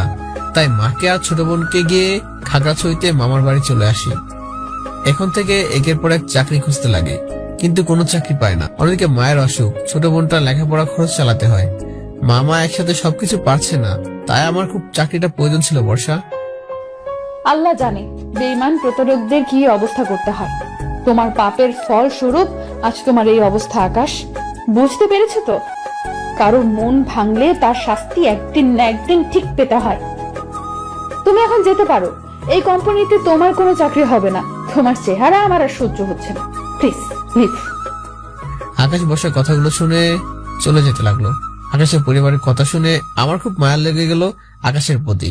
হঠাৎ আমি পেছন থেকে ডাক দিলাম আকাশকে, এই যে শুনুন, একটু দাঁড়ান। বর্ষা আমার ব্যবহারে খুব অবাক হলো। আকাশ অবাক হয়ে আমাকে বলতে শুরু করলো, কি ব্যাপার? তুই ওকে দাঁড়াতে বললি কেন? ম্যাম, আমি বলেছিলাম কি আকাশের চাকরিটা দিয়ে দিন। তোর মাথা ঠিক আছে অপূর্ব? এই ছেলেটা আমার সাথে প্রতারণা করেছে, আর তুই বলছিস ওকে চাকরি দিতে? ম্যাম, ও যাই করুক না কেন, ওর জন্য ওর পরিবার কষ্ট করবে, এটা তো ঠিক না। প্লিজ ম্যাম, ওকে চাকরিটা দিয়ে দিন। আই এম সরি অপূর্ব, আমি তোর রিকোয়েস্ট রাখতে পারলাম না। এই ছেলেটাকে আমি সহ্য করতে পারছি না, সেখানে ওকে চাকরি দেওয়ার তো কোনো প্রশ্নই আসে না। ম্যাম প্লিজ একটু বোঝার চেষ্টা করুন। আকাশ অপরাধ করেছে, কিন্তু তার জন্য ওর পরিবার তো আর শাস্তি পেতে পারে না, তাই না? আমি তোর পরিবারকে কোনো শাস্তি দিচ্ছি না। আকাশের এই চাকরিটার উপর ওর পরিবারের ভবিষ্যৎ ডিপেন্ড করছে, ওর ছোট বোনের ভবিষ্যৎ ডিপেন্ড করছে, ওর অসুস্থ মা। প্লিজ একটু বোঝার চেষ্টা করুন। কিন্তু প্লিজ ম্যাম, আমার জন্য। বর্ষা আমার কথাগুলো শুনে কিছুক্ষণ ভাবলো।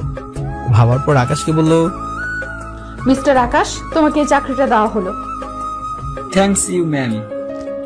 আমার বাড়ির সামনে একটা কুকুর আসলেও তাকে ফিরিয়ে দেই না, তোমাকে সেই দয়াটাই করলাম। আর হ্যাঁ, এই যে দেখছো অপূর্ব, ওর রিকোয়েস্টেই তোমাকে চাকরিটা দিয়েছি। অপূর্ব আমার হবু বর।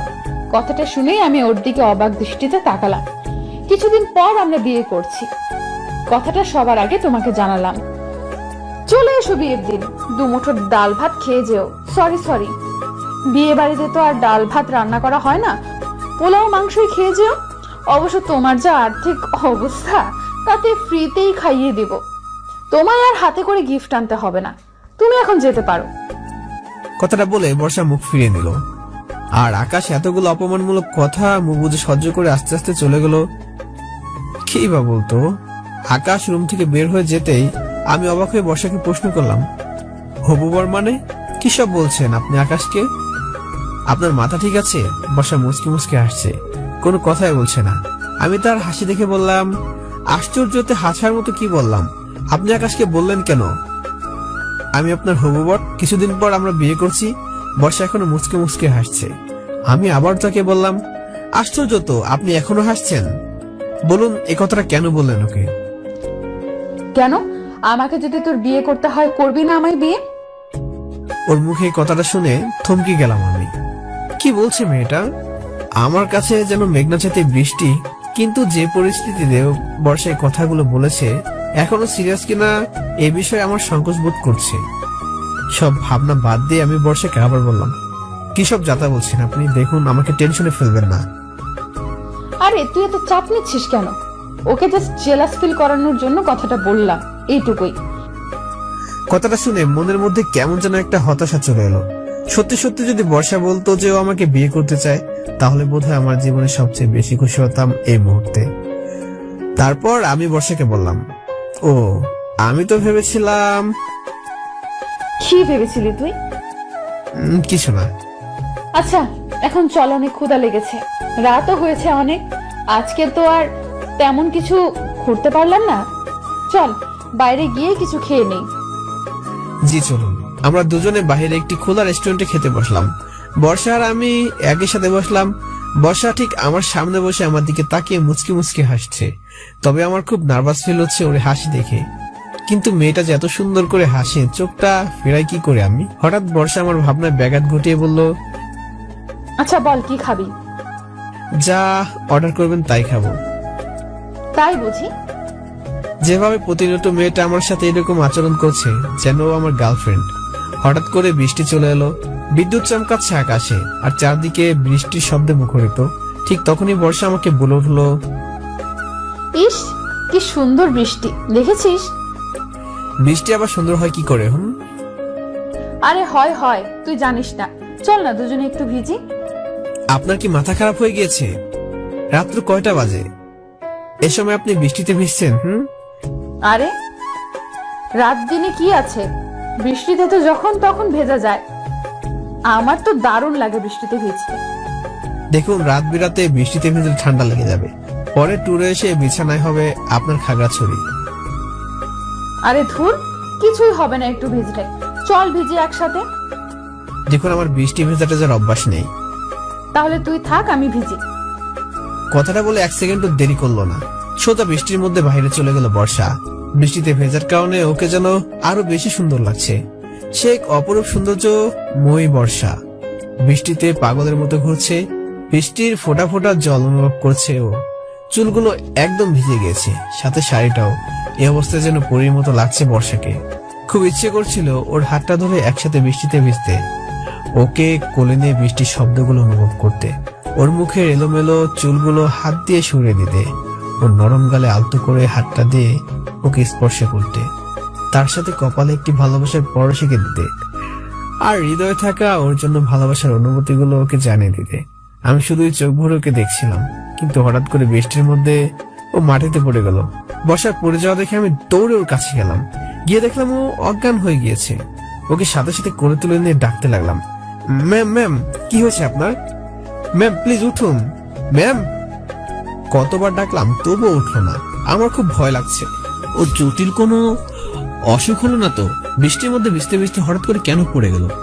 আমি 4-5 না ভেবে ওকে কোলে তুলে নিলাম। এরপর সোজা ওকে নিয়ে হোটেলে চলে গেলাম। বর্ষার রুমে গিয়ে বিছানায় শুয়ে দিলাম। প্রায় 3 ঘন্টা পর ওর জ্ঞান ফিরল। জ্ঞান ফিরতে বর্ষা তাকিয়ে দেখে আমি পাশে বসে আছি। ওর জ্ঞান ফিরতে দেখে আমি খুব আগ্রহের সাথে প্রশ্ন করলাম, আপনার কি হয়েছে? কেমন আছেন এখন? ভালো আছি। আপনি হঠাৎ অজ্ঞান হয়ে গেলেন কেন? কি হয়েছিল? বৃষ্টিতে ভিজতে ভিজতে হঠাৎ মাথাটা ঘুরতে লাগলো, তারপর আর কিছু মনে নেই, অজ্ঞান হয়ে যায়। আমাকে এখানে কে নিয়ে এসেছে? আমি নিয়ে এসেছি আপনাকে এখানে। ও তুই খেয়েছিস কিছু? আপনাকে এই অবস্থায় রেখে আমি খেতে পারি? অনেক রাত হয়েছে তো, এবার কিছু খেয়ে নে। প্রথমে আপনি খেয়ে নিন। আপনার জন্য খাবার অর্ডার করেছি, এখনই চলে আসবে। বর্ষা একটু উঠে বসতে চাইলো। আমি ওকে সাহায্য করলাম উঠতে সে দেখলো যে ওর কাপড় চেঞ্জ করে দিয়েছে। ও যে শাড়ি পরেছিল সেই শাড়িগুলো গায়ে নেই, ওর গায়েও অন্য একটি কাপড়। তৎক্ষণাৎ খুব রাগী কণ্ঠে আমাকে প্রশ্ন করলো, অপূর্ব, আমার কাপড় চেঞ্জ কে করেছে? ম্যাম আপনি এখন কথা বলবেন না, আপনার শরীর খারাপ। তুই আগে আমার প্রশ্নের উত্তর দে। ম্যাম পুরোটা বলার আগে বর্ষা আমার গালে ঠাস করে একটা চর বসিয়ে দিল। আমি নিজের অস্তিত্বকে বিশ্বাস করতে পারছিলাম না। বর্ষা যে আমার গায়ে হাত তুলতে পারবে সেটা আমি কল্পনা করতে পারিনি। বর্ষা খুব রাগী গলা আমাকে বলছিল, দূর হয়ে যা আমার চোখের সামনে থেকে। তুই যে এতটা জঘন্য কাজ করবি, এতটা নিচু মনের কাজ করবি, সেটা আমি কল্পনাও করতে পারিনি। আমি কোনো কথা না বলে নিচের দিকে তাকিয়ে ওর কথাগুলো শুনছিলাম, আর আমার চোখ থেকে ফোঁটা ফোঁটা পানি পড়ছিল। ওর আঘাত অতটাও জোরে ছিল না, কিন্তু কেন জানি বুকটা ফেটে যাচ্ছে ওর আচরণে। হুট করে বর্ষা আবার আমাকে বলে উঠলো, তোকে আমি কত ভালো জানতাম, কত পরিষ্কার মনের মানুষ ভাবতাম তোকে, কিন্তু তুই যে এমন একটা কাজ করবি আমার সাথে আমি ভাবতেও পারিনি। বের হয়ে যা আমার রুম থেকে, জাস্ট গেট লস্ট। আমি ইচ্ছে করলে বর্ষার এই আচরণের প্রতিবাদ করতে পারতাম, কিন্তু জানি এখন কোনো লাভ হবে না ওর সাথে কথা বলে, কারণ ও খুব রেগে আছে। আমি নিশ্চুপ হয়ে রুম থেকে বের হয়ে চলে এলাম। রুম থেকে বের হয়ে আসতে মিস ফাইজার মুখোমুখি হলাম। আমার চোখে পানি দেখে জিজ্ঞেস করলো, মিস্টার অপূর্ব, আপনি কাঁদছেন কেন? কি হয়েছে? আমি মিস ফাইজার প্রশ্নে কোনো উত্তর না দিয়ে চলে আসতে লাগলাম। পেছন থেকে মিস ফাইজা ডাকছিল আমায়, কিন্তু তার কথায় কোনো কর্ণপাত না করে আমি চলে আসলাম। মিস ফাইজা ব্যাপারটা জানতে বসার রুমে ঢুকলো আর বলল, ম্যাম আসতে পারি? কারো আসার দরকার নেই আমার রুমে, বের হয়ে যান এক্ষুনি। মিস ফাইজা না গিয়ে ভিতরে ঢুকে গেল। বর্ষা দেখে বলল, আপনাকে না বলেছি চলে যেতে? কি জন্য এসেছেন এখানে? ম্যাম সরি, কিন্তু একটা বিষয় জানার খুব ইচ্ছে করছে। আপনার ইচ্ছা অনিচ্ছা আপনার কাছে রাখুন। আমাকে প্লিজ একা থাকতে দিন, just leave me alone. Ma'am, mister অপূর্বকে দেখলাম কাঁদতে কাঁদতে আপনার রুম থেকে বের হয়ে যেতে। কিছু কি হয়েছে আপনাদের মাঝে? বর্ষা রাগে চুপ করে আছে, কোনো কথাই বলছে না। মিস ফাইজা বর্ষাকে চুপ করে থাকতে দেখে আবারও বলে উঠল, ম্যাম প্লিজ বলুন, কি হয়েছে আপনাদের মাঝে? কেন মিস্টার অপূর্ব কাঁদতে কাঁদতে বের হয়ে গেল? অপূর্ব যে এরকম একটা কাজ করতে পারবে আমি কল্পনাও করতে পারিনি। কি করেছেন মিস্টার অপূর্ব? ও আমার সাথে এমন একটা কাজ কি করে করতে পারলো? ম্যাম প্লিজ আমাকে বলুন, কি করেছে মিস্টার অপূর্ব? এবার মিস ফাইজার দিকে তাকিয়ে বর্ষা বলল, অপূর্ব আমার পারমিশন না নিয়ে আপনার কি ম্যাম? প্লিজ বলুন। ও আমার পারমিশন না নিয়ে আমার কাপড় চেঞ্জ করেছে। কথাটা শুনে মিস ফাইজা খুব অবাক হলেন। অবাক দৃষ্টিতে বর্ষাকে প্রশ্ন করলেন, কি বলছেন কি ম্যাম? তারপর আপনি কি করেছেন মিস্টার অপূর্বর সাথে? ওকে একটা চর মেরেছি। কি ম্যাম, আপনি কি করলেন এটা? কি করলাম মানে? ও এমন একটা জঘন্য কাজ করলো আমার সাথে, আর আপনি বলছেন কি করেছি? ম্যাম আপনি অনেক বড় ভুল করে ফেলেছেন। কি বলতে চাচ্ছেন মিস ফাইজা? আমি ওকে থাপ্পড় মেরে ভুল করেছি? ম্যাম আপনি ওকে থাপ্পড় মেরে ভুল করেছেন, কারণ মিস্টার অপূর্ব আপনার কাপড় চেঞ্জ করেনি, আপনার কাপড় চেঞ্জ করেছি আমি। মিস ফাইজার মুখে কথাটা শুনে এবার যেন তার মাথায় আকাশ ভেঙে পড়ল। বর্ষা খুব অবাক হয়ে মিস শায়লাকে জিজ্ঞেস করলো, কি বলছেন কি মিস ফাইজা? অপূর্ব আমার কাপড় চেঞ্জ করেনি? না ম্যাম, অপূর্ব আপনার কাপড় চেঞ্জ করেননি। আপনি যখন অজ্ঞান হয়ে গিয়েছিলেন, মিস্টার অপূর্ব আপনাকে রুমে এনে আমাকে ফোন করে এখানে আনায়। তারপর আপনার শাড়ি ভেজা দেখে আমাকে বলেন যে আপনার শাড়িটা চেঞ্জ করে দিতে। তারপর উনি হোটেল থেকে ডাক্তার নিয়ে এসে আপনাকে দেখান। ডাক্তার আপনাকে ইঞ্জেকশন দেন। প্রায় 3 ঘন্টা পর আপনার জ্ঞান ফেরে। এই 3 ঘন্টা মিস্টার অপূর্ব আপনার পাশেই বসেছিল। মিস ফাইজার মুখে কথাগুলো শুনে বর্ষা বিছানায় বসে পড়ে। চোখ দিয়ে পানি পড়তে থাকে। নিজেকে খুব অপরাধী মনে করছে এখন। আর আমি শালাকে বলতে লাগে, এটা আমি কি করলাম মিস ফাইজা? কি করলাম আমি? ম্যাম, অপূর্ব কি আমায় কখনো মাফ করতে পারবে? ম্যাম, আপনি হয়তো মিস্টার অপূর্বের গালে চড় মেরেছেন, কিন্তু জানেন ওনার আঘাতটা কোথায় লেগেছে? ওনার আঘাতটা বুকে লেগেছে ম্যাম। আমি এখন কি করব মিস ফাইজা? আমি কি করে পারলাম একটা মা মরা ছেলের গায়ে হাত তুলতে? আমি কি করে পারলাম? ম্যাম, নিজেকে সামলান। আমি নিজেকে কখনো ক্ষমা করতে পারবো না, কখনো না। ম্যাম, নিজেকে কন্ট্রোল করুন। আপনি মিস্টার অপূর্বের কাছে যান, ওনার কাছে ক্ষমা চান। আমার বিশ্বাস উনি আপনাকে ফিরিয়ে দেবেন না। বর্ষা শুধু কেঁদেই চলেছে আর কাঁদছেই। আমি পারবো না এই মুখ নিয়ে ওর সামনে দাঁড়াতে মিস ফাইজা। আমি পারবো না। ও আমাকে ক্ষমা করবে না। মিস্টার অপূর্বকে আমি যতটা কাছ থেকে দেখেছি উনি ওই রকম মানুষই নন।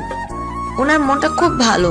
আপনি ওনার কাছে যান, উনি আপনাকে নিশ্চয়ই ক্ষমা করে দেবেন। আর যদি ক্ষমা না করে? কোথায় অপূর্ব? কোথায় আছে ও? আমি বাগানে দাঁড়িয়ে আছি। বাগানটা পুরো খালি। অবশ্য এত রাতে কেউ বাগানে থাকার কথাও না। আকাশের দিকে তাকিয়ে আছি এক দৃষ্টিতে। চোখটাও আজকাল আমার কথা শুনে না। আমার অনুমতি ছাড়া কেঁদে যায় অযথা। বুকের বাম পাশটা আজ খুব ব্যথা অনুভব করছে, বড্ড বেশি। আমি লক্ষ্য করছি যখনই প্রিয়জনের কাছ থেকে আঘাত পাই তখনই বুকটা খুব ব্যথা করে। আজ আম্মুর কথা বড্ড বেশি মনে পড়ছে। এই কয়দিন বর্ষার সাথে ছিলাম, আম্মুকে একটু কমে মিস করেছি। বলতে গেলে মিস করিনি, কারণ বর্ষা আমার সব কষ্ট মুছে দিয়েছিল।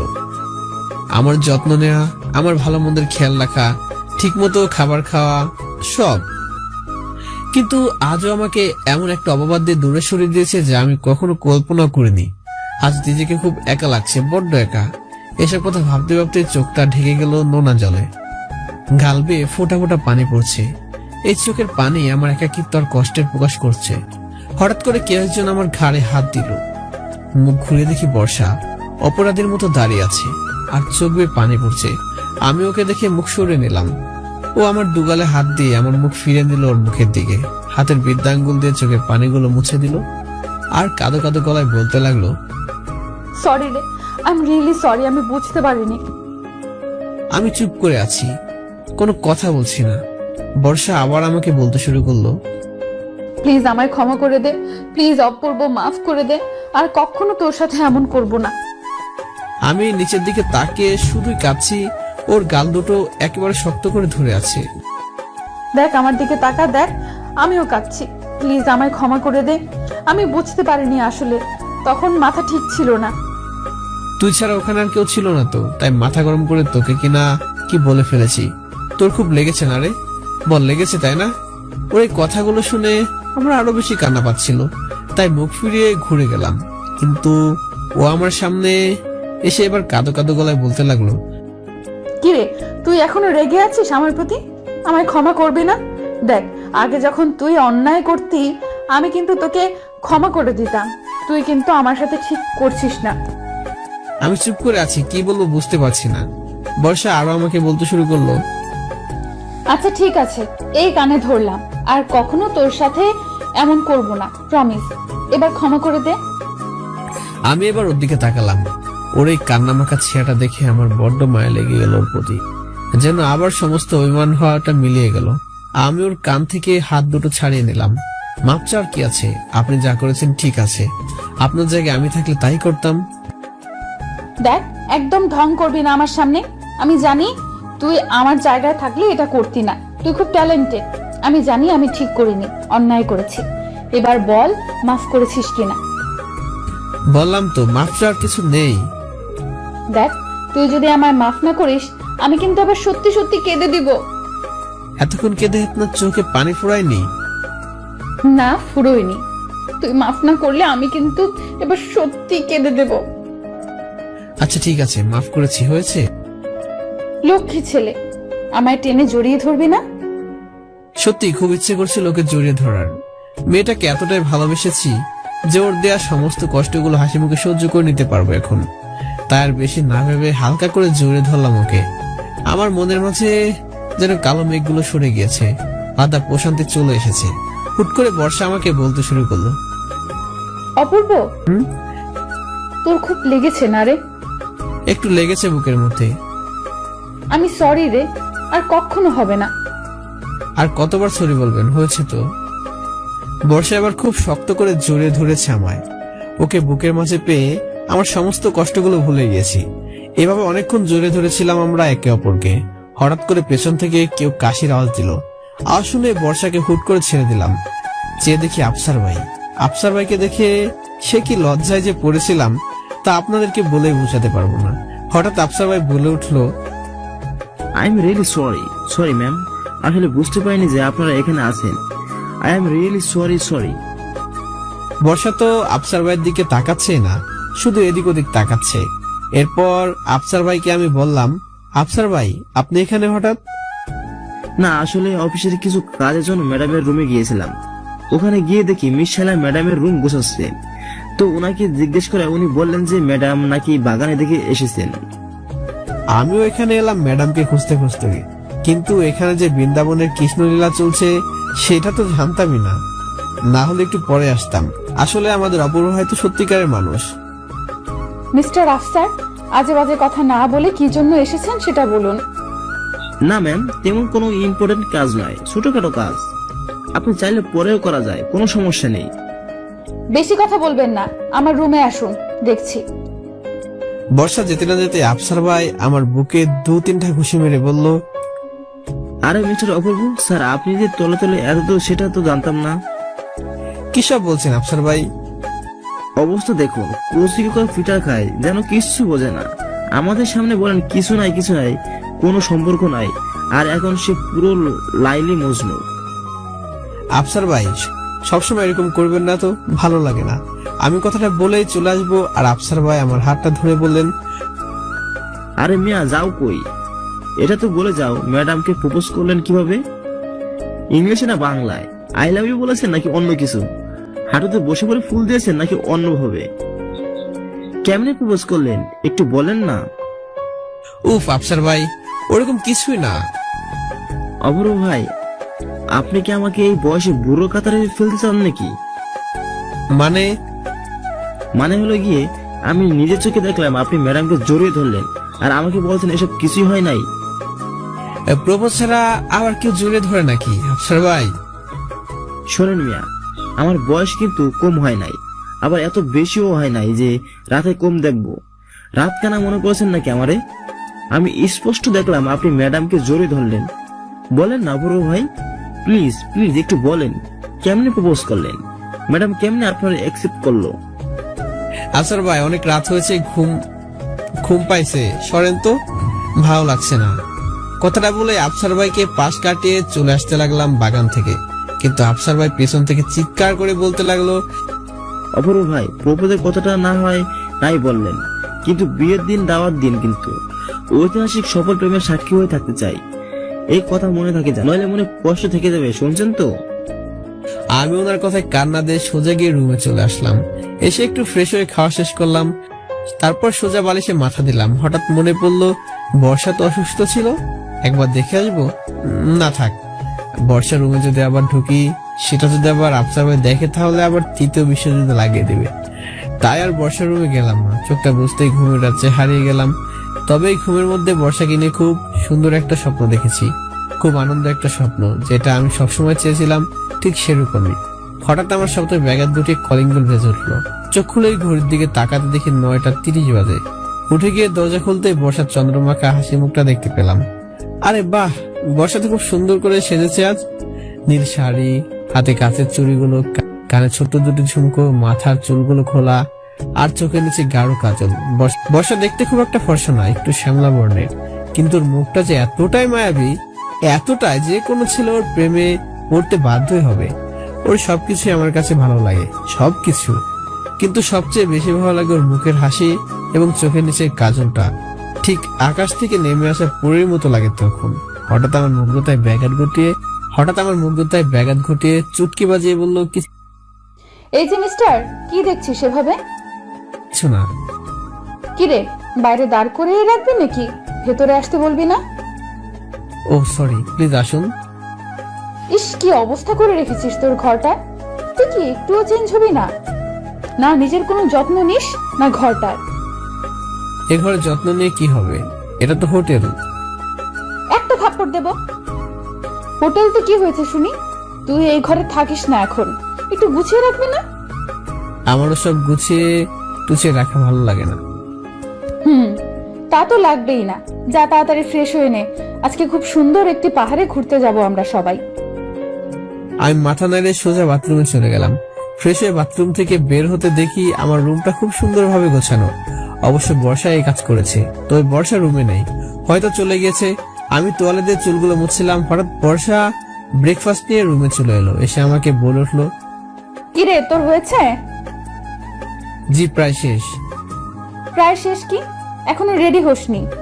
নাস্তা খাবি না? তাড়াতাড়ি বের হতে হবে তো। মনের মধ্যে হঠাৎ দুষ্টু বুদ্ধি চলে আসলো। ভাবলাম বর্ষার সাথে একটু দুষ্টুমি করি। উফ, কিরে, কি হয়েছে? মনে হয় হাতটা মোচড় খেয়েছে, খুব ব্যথা করছে। কই দেখি দেখ। মাথা আবার দেখে মুছে কিভাবে? হয়েছে হয়েছে, তোয়ালেটা দে, আমি মাথা মুছে দিচ্ছি। বর্ষা হাতে তোয়ালাটা নিয়ে আমার মাথা মুছতে চাইছে, কিন্তু মুছতে পারছে না। তাই আমাকে বলল, উফ, তুই এত লম্বা না, তোর মাথায় আমার হাতটা যাচ্ছেই না। আমি শুধু মুচকে মুচকে আসছি ওর কথাগুলো শুনে। তারপর আমি তাকে বললাম, আমি এতটা লম্বা হলে তাতে আমার কি দোষ বলুন? বর্ষা আমার খাটের উপর উঠে আমার মাথাটা মুছতে লাগলো। আমি শুধু তার দিকে চেয়েছি। কতটা মিষ্টি মেয়েটা, একবার তাকালে শুধু দেখতে মন চায়। চোখ দুটো ভরে দেখেছি তাকে। ঠিক তখনই বর্ষা আমাকে বলল, নে, হয়েছে, মাথা মুছা শেষ, এবার জলদি রেডি হয়ে নে, আর নাস্তাটা তাড়াতাড়ি শেষ কর, আমি আসছি। কথাটা বলে চলতে লাগলো। ঠিক তখন আমি বর্ষাকে বললাম, আরে নাস্তা করবো কিভাবে? আমার হাত মোচড় খেয়েছে, খুব ব্যথা করছে। ও, আমি সরি রে, ভুলে গিয়েছিলাম। এইখানে আয়, তাড়াতাড়ি বস। বর্ষা বিছানায় বসে আমাকে ডাকছে। তারপর আমি গিয়ে বিছানায় বসলাম। ও চামচ দিয়ে আমাকে খাইয়ে দিচ্ছে। আমি ওর চোখের দিকে তাকিয়ে খেতে লাগলাম। খাবারগুলো মুখে দিতেই থু থু। কিরে, কি হয়েছে? খাবারগুলো ফেলে দিলি কেন? ছি, এগুলো কি?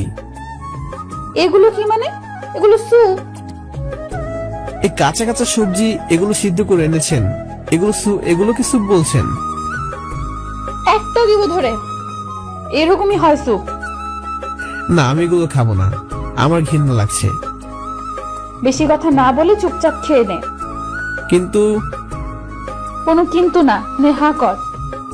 কি আর করার, বর্ষার রাগারাগিতে পুরো স্যুপটা গিলতে হলো। যা বিচ্ছিরি খেতে লেগেছে না, কি বলবো। এগুলো নাকি স্যুপ, আমাকে পুরোটা খাইয়ে দিয়েও যেতে হবে বললো। তাড়াতাড়ি নিচে আয়, আমরা অপেক্ষা করছি, লেট করবি না কিন্তু। কথাটা বলে চলে গেল। আমি আর দেরি না করে রেডি হয়ে চলে গেলাম নিচে। সবাই বাসের মধ্যে বসে আছে, আমিও বাসে উঠে পিছে চলে গেলাম। কিন্তু আশ্চর্যের বিষয় হলো, একটা সিটও খালি নেই, শুধু বসার পাশে সিটটা ছাড়া। সচরাচর আমি আফসার ভাইয়ের পাশেই বসি, কিন্তু আজকে আফসার ভাইয়ের পাশে অন্য একজন। আফসার ভাই আমার বিষয়টা লক্ষ্য করে বলেন, অপূর্ব ভাই, কি হলো? সেটা খুঁজে পাচ্ছেন না নাকি? আমার সিট কই আফসার ভাই? নেকা করছি কুকা, ফিটার খান তাই না? সামনে এত সুন্দর সিট খালি রেখে পিছনে আসলেন কেন? কিন্তু ওরা তো অফিসের বসের, ম্যাডামের একার। ওই একারে এখন দোকলা হয়ে গেছে ভাই। বেশি ঢং না করে ওখানে গিয়ে বসে পড়ুন। আফসার ভাইয়ের কথাটায় কিছুটা লজ্জা পেলাম, কিন্তু কি আর করার, সিট যখন খালি নেই তখন বর্ষার পাশে গিয়ে বসতে হলো। ওর পাশে গিয়ে বসতে খুব জোরে একটা চিমটি কাটলো আমায়। ওর এমন কাণ্ড দেখে আমি বললাম, উফ, এটা কি করলেন? কি করলাম মানে? দেখলি আমার পাশের সিটটা খালি, তুই আবার পিছনে গেলি কেন? আপনার পাশে বসলে অন্যরা কি মনে করবে? দেব এক থাপ্পড়, গালটা একদম লাল করে দেব। তোকে অফিসের চাকরিটা দিয়েছে কে শুনি? অন্যরা নাকি আমি? আপনি? তাহলে কার কথা মেনে চলবি? অবশ্যই আপনার। তাহলে? কিন্তু চুপ, একদম চুপ, কোনো কথা বলবি না, চট্ট সব। গাড়ি চলছে তার আপন গতিতে। রাস্তায় বর্ষা একটা কথা বললো না, নিশ্চুপ ভাবে চললো গাড়ি। গিয়ে থামলো একটা ইয়া বড় পাহাড়ের কাছে। সিট থেকে উঠতে যাব তখনই বর্ষা হাত টেনে আমার সিটে বসিয়ে দিল। কি হলো, বসিয়ে দিলেন কেন? একদম চুপ, কোনো কথা বলবি না। সবাই নামো, তারপর আমরা নামবো। কিন্তু কেন? তোকে না বলেছি বেশি কথা বলবি না? আচ্ছা বলবো না। সবাই নামলো, তারপর বর্ষা আর আমি একসাথে নামলাম। তবে লক্ষ্য করলাম সামনে থেকে আফসার ভাই আমাদের দিকে বারবার তাকাচ্ছে, খুব লক্ষ্য করছে আমাদের। খুব সুন্দর একটি পাহাড়, সেই সাথে ঘন ঘন জঙ্গল। সবাই সামনে হাঁটছে, আমি আর বর্ষা পেছনে। পাহাড়ের উপরে আদিবাসীদের একটি বস্তি আছে, যেখানে সবাই যাচ্ছে। সবাই সামনে সামনে হাঁটছে, কিন্তু আমি আর বর্ষা পেছনে হাঁটছি। এটা আমার কাছে খুব বিরক্তিকর লাগছিল। তবে কি আর করব, মুখ ফুটে কিছু বলতেও পারবো না, বললে বকা শুনতে হবে। হঠাৎ বর্ষা চিৎকার করে উঠলো। আরে বাবা রে, মরে গেলাম রে। কি হলো, আপনি চিৎকার করছেন কেন? পায়ে বোধহয় একটা কাঁটা ঢুকেছে, খুব ব্যথা করছে, হাঁটতে পারছি না। কই দেখি দেখি। আমি হাঁটু গেড়ে বসে হাঁটুর উপর পাটা দিয়ে দেখলাম একটু ছোট কাঁটা ঢুকেছে। ওর পায়ে রক্ত বের হয়েছে সামান্য। আমি কাঁটাটা হালকা করে টান দিতে বর্ষা একটু চিৎকার করে উঠলো। কাঁটাটা বের করে দিলাম। এরপর আমি তাকে বললাম, নিন এবার আসুন, কাঁটা ফেলে দিয়েছি। কথাটা বলেই হাঁটতে লাগলাম। হঠাৎ পেছন থেকে আমার কলার টেনে বলল, কিরে, তুই কোথায় যাচ্ছিস আমাকে ফেলে? কোথায় যাচ্ছি মানে? আসুন সামনে আসুন, সবাই তো ওখানে যাচ্ছে। তুই দেখছিস না আমার পায়ে কাঁটা ঢুকেছে, আমি হাঁটতে পারছি না। তো আমি কি করব?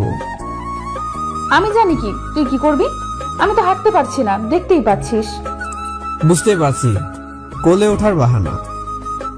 ছোট্ট একটি কাঁটা ঢুকেছে, তাতে নাকি সে হাঁটতে পারছে না। তারপর আমি তাকে বললাম, খুলে নেব। নিলে তো ভালোই হয়।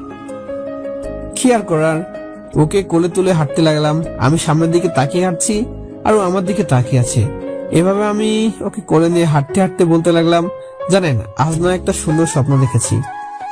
কি স্বপ্ন রে? দেখলাম আপনি নীল একটা বেনারসি শাড়ি পরে আসছেন। নীল বেনারসি? বিয়ের সাথে সেজেছিলেন। ওই বিয়েতে তো লাল শাড়ি পরে। কিন্তু আমার তো পছন্দের নীল শাড়ি। তা আমার বরকে দেখিসনি? দেখেছি। কে রে? না সেটা তো বলা যাবে না। কেন? বিয়ের দিন তো দেখবেনই, তা এখন জানি কি লাভ। আচ্ছা তারপর? তারপর আমি কলিং বেলের আওয়াজে কথাটা শুনে বর্ষা হাসতে লাগলো। হাঁটতে হাঁটতে আমরা আদিবাসীদের বস্তির কাছাকাছি চলে এলাম। এসে ওকে নামিয়ে দিলাম। নামিয়ে দিতেই ও আমাকে বলল, কি রে, নামিয়ে দিলে যে? এখনো তো বস্তিতে আসলাম না আমরা। তা আপনি কি ভাবছেন আপনাকে বস্তির মধ্যে নিয়ে যাব? এভাবে কোলে করে অসম্ভব। তুই নিবি না? আমি তো হাঁটতে পারছি না, দেখছিস তো। দেখুন বস্তি খুব কাছাকাছি, একটু হেঁটে যান। আপনাকে এভাবে সবার সামনে নিয়ে গেলে ওরা আবার কি না কি মনে করবে। না না, আমি আর আপনাকে এভাবে নিতে পারবো না, প্লিজ একটু হেঁটে আসুন। বর্ষা আমার কথা শুনে একা একাই হাসছে আর বলছে, আচ্ছা ঠিক আছে চল, তুই আমাকে নিবি না যখন, কি আর করার। কথাটা বলে আমরা হাঁটতে শুরু করলাম। এবার তো ম্যাডাম খুব সুন্দরভাবে হাঁটছে দেখি, পায়েতে কোনো সমস্যাই হচ্ছে না। আর এতক্ষণ আমার কোলে বসে মজা নিয়েছে। যাই হোক, অবশেষে আমরা আদিবাসীদের বস্তিতে বসে গেলাম। ওখানে গিয়ে ওদের জীবনযাপনের ধরন, ওদের কথাবার্তা, ওদের আচার আচরণ লক্ষ্য করলাম। ভালোই লাগলো। এমনকি আদিবাসীদের মেয়েরা আমাদেরকে নৃত্য পরিবেশন করে দেখালো। নৃত্য শেষে আমরা সবাই বস্তির চারপাশে ঘুরে দেখছি। হঠাৎ ওই বর্ষা বস্তির একটি গোলাপের বাগানের দিকে তাকিয়ে বলল, দেখ দেখ কি সুন্দর না বাগানটা, কতগুলো ফুল ফুটেছে। প্লিজ আমাকে একটি ফুল এনে দে না। বাগানটা একটু দূরে ছিল, তাই আমি একটু হেঁটে গিয়ে বাগানের ভেতরে ঢুকলাম। একটি গোলাপ ফুল ছিঁড়লাম। হঠাৎ লক্ষ্য করলাম বাগানের পেছনের দিকে শাড়ি পরা একটা ভদ্র মহিলা মাটিতে পড়ে আছে। আমার মনে হয় অজ্ঞান হয়ে পড়ে গিয়েছে। তা আমি ফুলটা রেখে বাগান থেকে বের হয়ে সোজা বাগানের পেছনে গেলাম ওই মহিলার কাছে। মহিলার মুখটি মাটিতে থুবড়ে পড়ে আছে। আমি হাত দিয়ে ওই মহিলাকে তুলতে যেন আকাশ থেকে পড়লাম। যাকে আমি মহিলা মনে করেছিলাম আসলে সে শাড়ি পরা ছেলে, আমার মতোই বয়স। আমি কিছু বুঝে ওঠার আগে ছেলেটির চোখ খুলে আমার নাকের মধ্যে কি যেন একটা ধরলো, আর সাথে সাথে আমি অজ্ঞান হয়ে গেলাম। তারপর আমার আর কিছু মনে নেই। যখন চোখ খুললাম তখন তাকিয়ে দেখি আমার চারদিকে অন্ধকার, চোখে কিছুই দেখতে পাচ্ছিলাম না। হঠাৎ করে লাইট জ্বলে উঠলো। আমি লক্ষ্য করলাম একটি পরিত্যক্ত বাড়িতে আছি, চেয়ারে বসা অবস্থায়, আমার হাত পা চেয়ারে বাঁধা। এই অবস্থায় ভয় পাওয়াটাই স্বাভাবিক, কিন্তু আমি চারদিকে খুব ভালো করে লক্ষ্য করলাম। দরজার ওপাশ থেকে হেঁটে আসার শব্দ শোনা যাচ্ছিল। হঠাৎ করে দরজাটা খুললো, তবে দরজা খোলার পর আমি যাকে দেখলাম তাকে নিজের চোখে বিশ্বাস করতেই পারছিলাম। মিস্টার আকাশ দরজাটা খুললেন। আমি তো ওকে দেখে হতবাক। যাকে আমি নিজে বলে চাকরি দিয়েছিলাম সে আজ আমাকে কিডন্যাপ করলো, সত্যি আমার কাছে অবিশ্বাস্য। আমি খুব কৌতূহলের সাথে ওকে প্রশ্ন করলাম, মিস্টার আকাশ, আপনি আমাকে অপহরণ করেছেন? কনগ্রাচুলেশন মিস্টার অপূর্ব। ইয়েস, আমি আপনাকে অপহরণ করেছি। কিন্তু কেন আপনি এই কাজটা করলেন? আপনি ভুলে গেলেন আমার জন্য আপনার চাকরি হয়েছে। আমি যদি বর্ষাকে না বলতাম আপনি কখনোই চাকরিটা পেতেন না। আপনার মা আপনার ছোট বোনের কথা চিন্তা করে আমি আপনাকে চাকরিটা দিয়েছিলাম। কথাটা শুনে আকাশ অট্টহাসি হাসতে লাগলো। আমি কিছুটা অবাক হয়ে জিজ্ঞেস করলাম, আপনি হাসছেন? হাসবো না তো কি করব মিস্টার অপূর্ব? আপনার বোকা বোকা কথা শুনে হাসি আসবে, এটাই স্বাভাবিক। মানে? কিসের মা, কিসের বোন, কিসের দুর্বস্থা, আর কার বাবা মারা গেছে? I have everything. আমার বাবা মা সবাই আছে। তাহলে সব নাটক, সাজানো নাটক। বিশ্বাস করুন মিস্টার অপূর্ব, আপনাকে কিডন্যাপ করার কিংবা অপহরণ করার কোনো ইচ্ছাই আমার ছিল না। আপনি আমার প্ল্যানের মধ্যেই ছিলেন না। অযথা বসের সাথে মিশে আপনাকে আমার ক্রোধের শিকার হতে হলো। মিস্টার আকাশ, আমি কি জানতে পারি আপনি এসব কেন করছেন? সিম্পল, একদম সিম্পল। শুধু বর্ষাকে পাওয়ার জন্য। বর্ষাকে পাওয়ার জন্য? ইয়েস। কিন্তু আপনি তো তানহাকে ভালোবাসেন না, তাহলে কেন? মিস্টার অপূর্ব, বর্ষাকে আমি আগেও ভালোবাসতাম না, এখনো বাসি না। আমি শুধু আমার বাবার কথার কারণে বর্ষার সাথে একটু ভালোবাসার অভিনয় করেছি। অভিনয়? ইয়েস মিস্টার অপূর্ব, অভিনয়। নিশ্চয়ের মধ্যে আপনার কোনো স্বার্থ লুকিয়ে আছে। আছে, তবে আমার নয়, আমার বাবার। আমার বাবা আর বর্ষার বাবা 4 বছর আগে বিজনেস পার্টনার ছিল। আমার বাবার কিছু ভুলের কারণে বর্ষার বাবা আমার বাবার সাথে পার্টনারশিপ ক্যান্সেল করলো, যার ফলে আমার বাবার ব্যবসায় ধস নামে, অনেক টাকা লস হয়ে যায়। অন্যদিকে বর্ষার বাবার ব্যবসায় ভালো উন্নতি হচ্ছিল। এরপর আমার বাবা আমাদের ব্যবসার ক্ষতিপূরণ পুষিয়ে নেওয়ার জন্য একটা উপায় বের করলো, বর্ষাকে বিয়ে করে বর্ষার বাবার সমস্ত সম্পত্তি নিজের নামে করে নেওয়ার প্ল্যান। এজন্য আমার বাবা আমাকে বলে আমি যেন বর্ষার সাথে প্রেমের নাটক করি। আমি আমার বাবার কথা রেখেছিলাম। বর্ষা আমার পাতা ফাঁদে অনেকটাই ডুবে গেছিল, আমার ভালোবাসায় হাবুডুবু খাচ্ছিল। এরপর আমার বাবা বর্ষার বাবাকে বুঝিয়ে সুঝিয়ে আমাদের বিয়ের ডেট ফিক্সড করে ফেলেছিল। কিন্তু আমি অন্য একটি মেয়েকে ভালোবাসতাম, যেটা বর্ষা জানতো না। হঠাৎ একদিন সেই মেয়েটির সাথে ডেটিং এ গিয়েছিলাম, বর্ষা দেখে ফেলে। ব্যাস, আমার এবং আমার বাবার সমস্ত প্ল্যান ভেঙে চুরে চুরমার হয়ে গেল। এর কারণে আমাকে আমার বাবার কাছে অনেক অপমান সহ্য করতে হয়, সেটা শুধুমাত্র বর্ষার কারণে। আপনি ভাবতেই পারবেন না আমি কতটা অপমানিত হয়েছিলাম।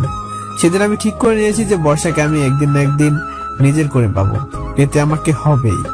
4 বছর অনেক চেষ্টা করেছি কিন্তু পারিনি। অবশেষে বর্ষাকে খাগড়াছড়িতে আসার খবর শুনে আমি এখানেই চলে আসি। এরপর চাকরির জন্য আবেদন করি। আমি জানতাম বর্ষা আমাকে ফিরিয়ে দেবে, এই কারণে বাবা মরার ভান করেছিলাম। ভেবেছিলাম আমার দুরবস্থা দেখে বর্ষা আর মন গলে যাবে, কিন্তু আমার জন্য বর্ষার এত ঘৃণা সেটা আমি জানতামই না। তবে আপনাকে ধন্যবাদ, আপনি যদি বর্ষাকে বলে আমাকে চাকরিটা না দিতেন তাহলে আমার চাকরিটা হতোই না। তবে আপনি আমার জন্য অনেক বড় প্রবলেম ক্রিয়েট করেছেন বর্ষার সাথে বিয়ে ঠিক করে, কিন্তু আমি তো সেটা হতে দেব না মিস্টার অপূর্ব। আমি বর্ষাকে নিজের করে পাবই, পেতে হবে আমাকে যে কোনো কিছুর বিনিময়ে। আপনার এই মাস্টার প্ল্যানের প্রশংসা করতে হয় মিস্টার আকাশ। এরপর কি করবেন? মেরে ফেলবেন আমায়? আপনি কি মনে করেন আমায় মেরে ফেললে আপনি বর্ষাকে পেয়ে যাবেন? কখনোই বর্ষাকে পাবেন না। আপনার মতো খারাপ একটা মানুষকে কখনোই বর্ষা বিয়ে করবে না। মিস্টার অপূর্ব, নিজের সীমায় থেকে কথা বলুন, না হলে কি করবেন আপনি? কি করতে পারেন আপনি? কি মনে করেছেন আমি আপনাকে ভয় পাই? কখনো না। আপনি দেখতে চান আমি আপনাকে কি করতে পারি? আমি খুব রেগে ওর দিকে তাকিয়ে চুপ করে আছি। ও রাসেল নামে একটা ছেলেকে ডাকলো, দরজা খুলে একটি ছেলে এলো। তবে ছেলেটিকে দেখে আমি খুব একটা অবাক হইনি, কারণ সেই ছেলেটা, যে ছেলেটা শাড়ি পরে অজ্ঞান হওয়ার ভান করে বাগানের পেছনে পড়েছিল, ছেলেটা আসতে আকাশ বলল, ওর এমন অবস্থা করো যাতে ও আমার ক্ষমতা সম্পর্কে ভালোভাবে টের পেয়ে যায়। কথাটা বলে আকাশ রুম থেকে চলে গেল। আর রাসেল নামের ওই ছেলেটি ঘর থেকে বেরিয়ে বড় লাঠি হাতে নিল। তারপর আমাকে যেভাবে টর্চার করলো তার বর্ণনা হয় নাই দিলাম। আমাকে মারতে মারতে প্রায় আধমরা করে ফেলে। এরপর একটি ইঞ্জেকশন দেয় আমাকে। ইঞ্জেকশনটা দেওয়ার সাথে সাথে আমার 2 চোখে ঘুম নেমে আসে। আমি ঘুমিয়ে পড়ি। ঠিক কতক্ষণ ঘুমিয়েছিলাম বলতে পারবো না। হঠাৎ আমার ঘুম ভাঙে একটি সাইরেনের আওয়াজে। সম্ভবত অ্যাম্বুলেন্স কিংবা পুলিশের গাড়িতে যে সাইরেন বাজে সেটার। সাইরেনের শব্দ শুনে আকাশ এবং রাসেল দুজনে আমার রুমে চলে আসে। এসে নিজেদের মধ্যে কথা বলতে থাকে। পুলিশ এখানে কি করে এলো? তাহলে পুলিশ এখানের ঠিকানা কিভাবে জানলো? কিছু একটা করতে হবে, কিছু একটা করতেই হবে। আমি এখন অনেকটা দুর্বল অবস্থায় আছি, কারণ ইনজেকশনের প্রভাব আমার শরীর থেকে এখনো যায়নি। তাই চোখগুলো ভালো করে মেলতে পারছি না। হঠাৎ দরজায় পুলিশের কড়া নাড়লো, আর ঠিক তখন আকাশ বলে উঠলো, এখানে থাকা যাবে না রাসেল, চল পিছনের দরজা দিয়ে পালিয়ে যাই। এখন চল, বেঁচে থাকলে এই অপূর্বকে আবার দেখে নিব। কথাটা বলে আকাশ আর রাসেল পেছনে দরজা দিয়ে জঙ্গলের রাস্তায় বেরিয়ে পড়লো। ওদিকে পুলিশ দরজা খুলতে না পেরে দরজা ভেঙে ঢুকলো। ঢুকে আমি যে রুমে সে রুমে চলে এলো। তবে দেখতে পেলাম পুলিশের সাথে বর্ষা, আফসার ভাই ছিল। ব্যাস, ওই ঘরের কাহিনী এতটুকু পর্যন্তই। তারপর আমি জ্ঞান হারিয়ে ফেলি ওই ইনজেকশনের প্রভাবে। আমার আর কিছু মনে নেই। যখন আবার চোখ খুললাম, আমি হোটেলে নিজের বিছানায় ছিলাম। আমার পাশে বর্ষা বসে আছে, খুব অস্থির ভাবে আমার দিকে তাকিয়ে আছে। আফসার ভাই, মিস শায়লা এবং ইয়াকুব স্যারও ছিলেন সেখানে। আমার আরেক পাশে দেখছি ডাক্তার বসে আছে, আমাকে চেক আপ করছেন। সবকিছু দেখার পর ডাক্তার বর্ষাকে বলল, ভয়ের কোনো কারণ নেই ম্যাডাম। মিস্টার অপূর্বকে অতিরিক্ত মারার কারণে এবং ওনার শরীরে একটি মারাত্মক ইঞ্জেকশন পুশ করার কারণে ওনার শরীর কিছুটা দুর্বল হয়ে পড়েছে। তবে কোনো সমস্যা নেই, আমি কিছু মেডিসিন লিখে দিচ্ছি। এগুলো নিয়মিত খেলেই উনি দ্রুত সুস্থ হয়ে যাবেন। এরপর ডাক্তার মেডিসিন লিখে দিয়ে চলে গেল। কি থেকে যে কি হয়ে গেল কিছু বুঝতে পারলাম না। ওই ছেলেগুলো কারা? মিস্টার অপূর্বর ভাই, যারা আপনাকে কিডন্যাপ করেছিল? বলতে পারবো না, কারণ আমি কিছুই দেখিনি। বর্ষা চুপ করে আমার দিকে তাকিয়ে আছে, একটু রাগও আছে সম্ভবত, কিন্তু কিসের রাগ সেটা বুঝতে পারছি না। কিছুক্ষণ পরে ইয়াকুব স্যার বলে উঠলো, তা মিস্টার অপূর্ব, এই ছেলেগুলো কারা? তাদেরকে চিনতে পেরেছেন? না স্যার, আমার চোখ বাঁধা অবস্থায় ছিল, তাই কাউকে দেখতে পাইনি। মিস্টার ইয়াকুব, আপনারা এখন একটু আসুন। মিস্টার অপূর্বর সাথে আমার কিছু জরুরি কথা আছে। মিস্টার ইয়াকুব মিস ফাইজা এবং আফসার ভাইকে নিয়ে রুমে চলে গেলেন। ওরা চলে যেতে যেতেই বর্ষা আমার বুকে অনেকগুলো ঘুষি মারলো। ওর এমন অবস্থা দেখে আমি বললাম, আরে কি করছেন কি? মাথা ঠিক আছে আপনার? আমি অসুস্থ, দেখতে পাচ্ছেন না? ভালো হয়েছে তুই অসুস্থ, আরো অসুস্থ হলে ভালো হবে। কি করছেন কি ম্যাম? লাগছে তো। লাগুক, তোর এরকমই হওয়া দরকার। কি বললেন? আপনি তো খুব নিষ্ঠুর। দেখছেন আমি অসুস্থ, তারপর আমায় অভিশাপ দিচ্ছেন। কে বলেছিল তোকে এত উদার হতে? আমাকে বুঝিয়ে আকাশকে চাকরি দিয়েছিস, এখন বুঝ, ফল ভোগ কর। আশ্চর্য, আমি কি জানতাম যে আকাশের মনে ওরকম শয়তানি বুদ্ধি লোকে আছে? তুই না বুঝলে কে বুঝবে শুনি? তুই তো বিদ্যাসাগর, তাই না? আচ্ছা, একটি বিষয় আমার কাছে খুব খোলাটে লাগছে। আপনারা আমাকে খুঁজে পেলেন কিভাবে? তোর মোবাইল লোকেশন ট্র্যাক করে। ও এজন্য আকাশ বুঝতে পারেনি যে কিভাবে পুলিশ আমায় খোঁজ পেল। আসলে কাঁচা ক্রিমিনাল তো, তাই।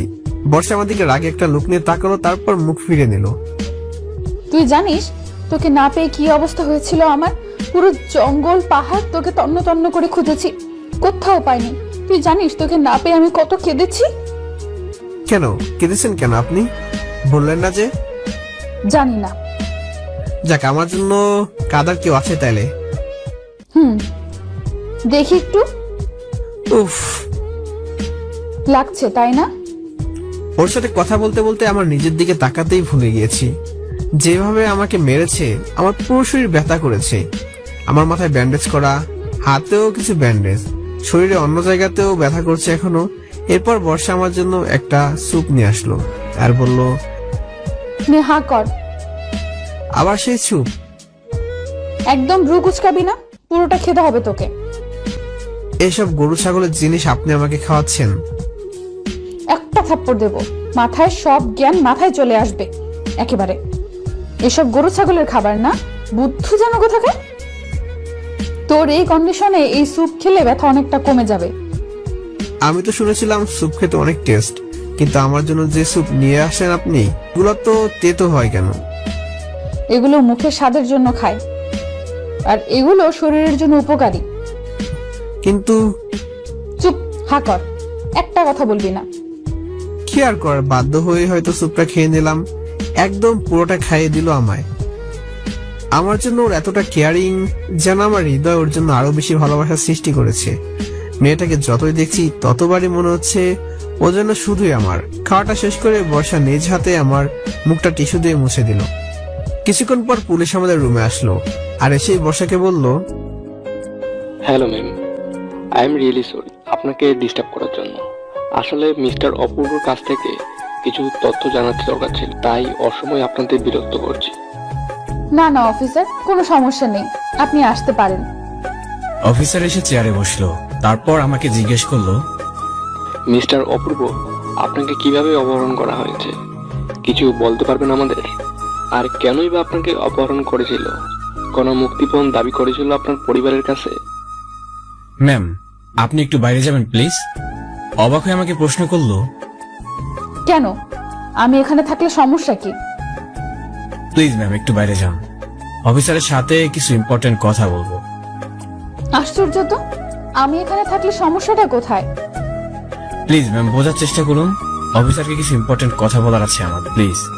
আসলে আকাশ আমাকে তাদের ব্যাপারে যে মিথ্যে ভালোবাসার কথাটা বলেছে, সেটা আমি বর্ষার সামনে অফিসারকে বলতে চাই না। এই কারণে ওকে বলছি বাইরে গিয়ে দাঁড়াতে, কিন্তু বর্ষা যা জেদি মেয়ে, সহজে বাইরে যাবে বলে মনে হয় না। এরপর বর্ষা আমাকে বলল, দেখ অপূর্ব, যা বলার আমার সামনেই বলবি, আমার কাছে যেন কিছু লুকাবি না। আচ্ছা ঠিক আছে, কি আর করার। আমি জানি ওকে এর থেকে বেশি কথা বলে লাভ নেই, কারণ আমি জানি ও শুনবে না। তাই ওর সামনে অফিসারকে সবকিছু খুলে বলতে শুরু করলাম। আসলে সেদিন বর্ষার আমি একটি পাহাড়ের আদিবাসীদের বস্তিতে ছিলাম। সেখানে একটি ফুলের বাগান ছিল। বর্ষার রিকোয়েস্টে আমি ওর জন্য ফুল আনতে যাই, কিন্তু সেই বাগানের ভিতরে ঢুকে দেখি বাগানের পেছনে শাড়ি পরা একটি মহিলা অজ্ঞান হয়ে পড়ে আছে।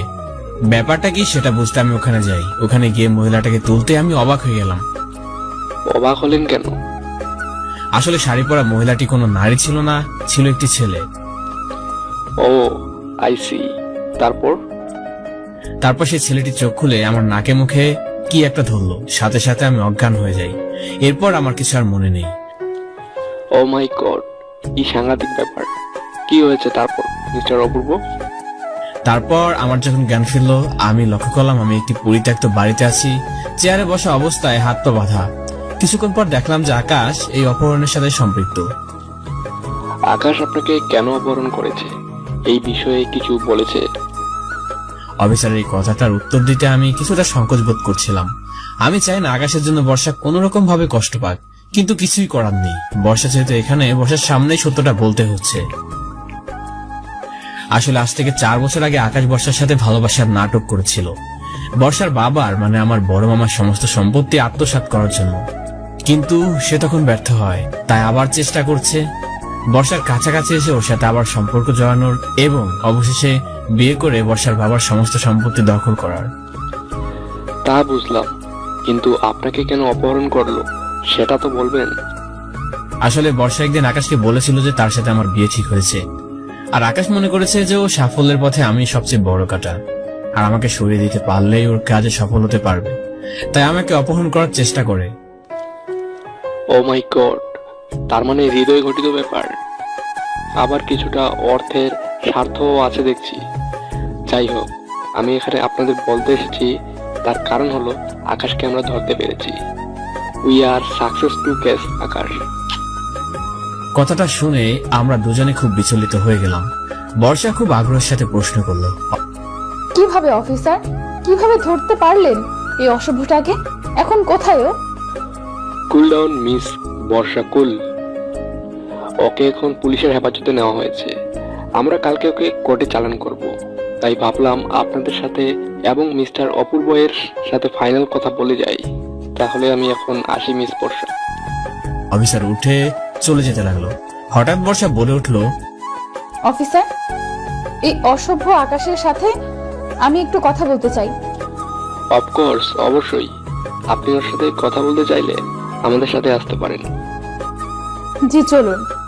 অপূর্ব, তুই এখন একটু রেস্ট নে, আমি বেয়াদবটার সাথে একটু দেখা করে আসি। দাঁড়ান দাঁড়ান, আমিও যাব আপনার সাথে। একদম না, তোর শরীর এখন অসুস্থ, তুই এখানে শুয়ে রেস্ট নে। কিন্তু বলেছি না তুই যাবি না, মানে যাবি না, তুই এখন রেস্ট নিবি, বুঝেছিস? কি আর করব, ম্যাডামের যা স্বভাব, একবার রাগলে সহজে রাগ ভাঙেই না। তাই ওর কথা শুনে এখানে রইলাম। না জানি কিয়ামত বাদিয়া দেয় এখানে। আল্লাহ জানে কি করে বর্ষা, কমপক্ষে একটা থাপ্পড় তো খাবেই, আমি শিওর। তারপর আমাকে রেখে ওর অফিসার চলে গেল। আমি আর কি করব, শুয়ে শুয়ে রেস্ট নিচ্ছিলাম। প্রায় 2 ঘন্টা পর হঠাৎ বর্ষা দরজা খুলে আমার রুমে এলো। ওকে দেখে আমি শোয়া থেকে উঠে বসলাম এবং খুব আগ্রহের সহিত প্রশ্ন করলাম, কি হলো? কি বললেন আকাশকে? কিছু বলেছেন ওকে? তুই এভাবে প্রশ্ন করছিস যেন আমি আকাশকে আস্ত গিলে খেতে গিয়েছিলাম। আপনি যে স্বভাবের মেয়ে, বলা তো যায় না। খেলেও তো খেতে পারেন মাঝে মাঝে। কি বললি তুই? না না, কিছু বলিনি। আগে বলতো তুই খেয়েছিস? খাবো। কটা বাজে এখন? মানে? ঘড়ির দিকে তাকিয়ে দেখ বুদ্ধু, কটা বাজে। ঘড়ির দিকে তাকিয়ে দেখি রাত প্রায় 11টা 5 মিনিট। অনেকটা রাত হয়ে গিয়েছে, কিন্তু বর্ষার কথা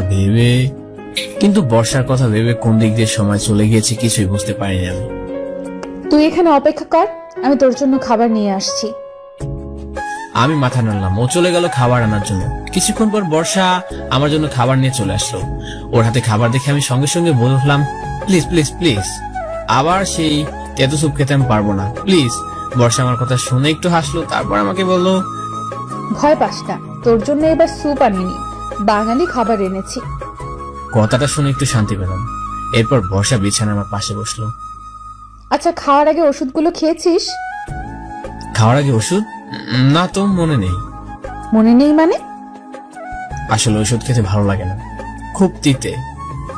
তুই কি একটু সিরিয়াস হবি না? তোর জীবনে সুস্থ হতে হলে তো ওষুধ খেতেই হবে, তাই না? দেখ, নিজের একটু যত্ন নিতে শেখ। মানুষ কি সবসময় একরকম থাকে বল? একটু চেঞ্জ হ। কিন্তু তুই তা আমি কখনো চেঞ্জ হব না। মানে কেন হবি না?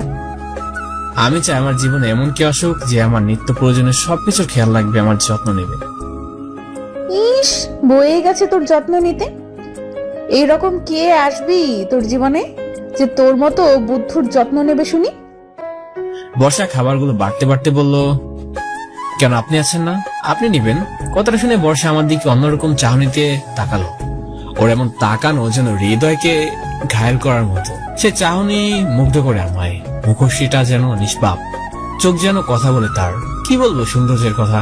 আমার জীবনের দেখা এক অনন্য সুন্দরী বর্ষা।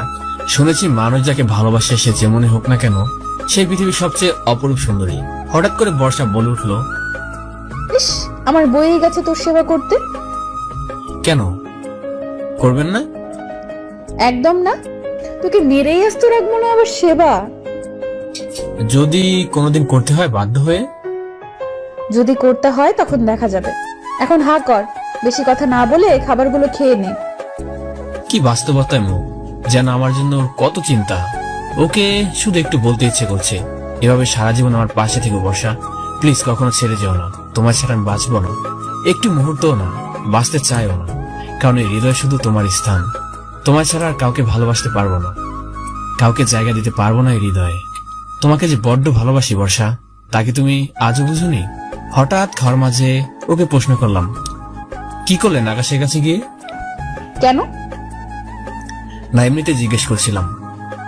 তুই জানিস না আমি ওর কাছে গিয়ে কি করতে পারি? কমপক্ষে একটা চর তো মেরেছেন, এটা জানি। না, ওকে কোনো চর মারিনি। কি বলছেন কি? আপনি আকাশকে চর মারেননি? এটা আমাকে বিশ্বাস করতে হবে। সত্যি রে, ওকে কোনো চর মারিনি। তাহলে? ওকে এমন কিছু কথা বলেছি যা ও সারা জীবন মনে রাখবে আর আফসোস করবে। কি এমন বলেছেন ওকে যে সারা জীবন আফসোস করবে? বলেছি অনেক কিছু। আমার স্বভাব তো জানিস, কেউ আমাকে কিছু বললে তাকে আমি সহজে ছেড়ে দেই না। আর সেখানে আকাশ তোকে অপহরণ করে তোর এই হাল করেছে, ওকে আমি এত সহজে ছেড়ে দিব ভেবেছিস? বুঝতে পারলাম, নিশ্চয় ওর হৃদয়টাকে ভেঙে চুরমার করে দিয়েছেন। একদম বেশি কথা বলবি না, খেয়ে নে। আমি খেয়ে নিলাম। সবকিছু আমার কাছে কেমন জানি ঘোলাটে লাগলো। আশ্চর্য, কলেজ লাইফে একটা ছেলেও ছিল না যে বর্ষার হাতে থাপ্পড় খায়নি। অবশ্য এমনি এমনি বর্ষা ওদেরকে মারেনি, ছেলেরা ওকে খুব ডিস্টার্ব করতো। তাই যাই হোক, এত গভীরে গিয়ে আমার কোনো কাজ নেই। খাওয়া শেষ করে বর্ষা আমায় ওষুধগুলো দেখে দেখে খাইয়ে দিল। এরপর আমায় বলল, নে এবার শুয়ে পড়, অনেক রাত হয়েছে। আমাকে শুয়ে দিয়ে আমার উপর চাদরটা দিয়ে দিল। তারপর আমি বর্ষাকে বললাম, আপনি শুয়ে পড়ুন গিয়ে, আর হ্যাঁ, শোয়ার আগে অবশ্যই খেয়ে নেবেন। বর্ষা আমার কথা শুনে একটু মুচকি এসে বলল, ঠিক আছে, good night. Happy dream night. তারপর আমার রুমের লাইট অফ করে দিয়ে বর্ষা ওর রুমে চলে গেল। আমি ঘুমিয়ে পড়লাম। সকালবেলা আমার ঘুম ভাঙলো চোখের উপর মিষ্টি রোদের ছায়। চোখ খুলে দেখি বর্ষা আমার রুমে জানালার পর্দাগুলো খুলে দিয়েছে। Good morning. ঘুম কেমন হয়েছে? ঘুম আর হলো কই, ঘুমটা তো আপনি ভেঙে দিচ্ছেন। বেশি ঘুমালে গায়ে এবার পানি ঢেলে দেব। এবার উঠ, ফ্রেশ হয়ে নে, আমাদের যেতে হবে। আমার অফিসের সবাই কি বাসে উঠে গিয়েছে? অফিসের সবাই না, শুধু তুই আর আমি। মানে অফিসের সবাই যাবে না? যাবে তো, তবে ওরা অন্য জায়গায় ঘুরতে যাবে, তুই আর আমি আলাদা একটি জায়গায় যাব। কোথায়? কোথায় যাব আমরা? অপূর্ব, তুই বড্ড বেশি প্রশ্ন করিস। সরি। এবার উঠ, ফ্রেশ হয়ে নে, নাস্তা করতে হবে। জি। আমি উঠে ফ্রেশ হয়ে নিলাম। ফ্রেশ হয়ে এসে নাস্তা করলাম। বর্ষা আমাকে নিজের হাতে খাইয়ে দিল। নিয়ে এবার রেডি হয়ে নে, তোর জন্য আমি নিচে অপেক্ষা করছি। একটা প্রশ্ন করবো, প্লিজ রাগ করবেন না? কি বল না।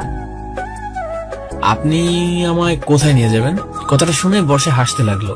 হাসতে হাসতে আমায় বলল, অপূর্ব, তুই পারিসও বটে, তোকে নিয়ে আর পারা যায় না।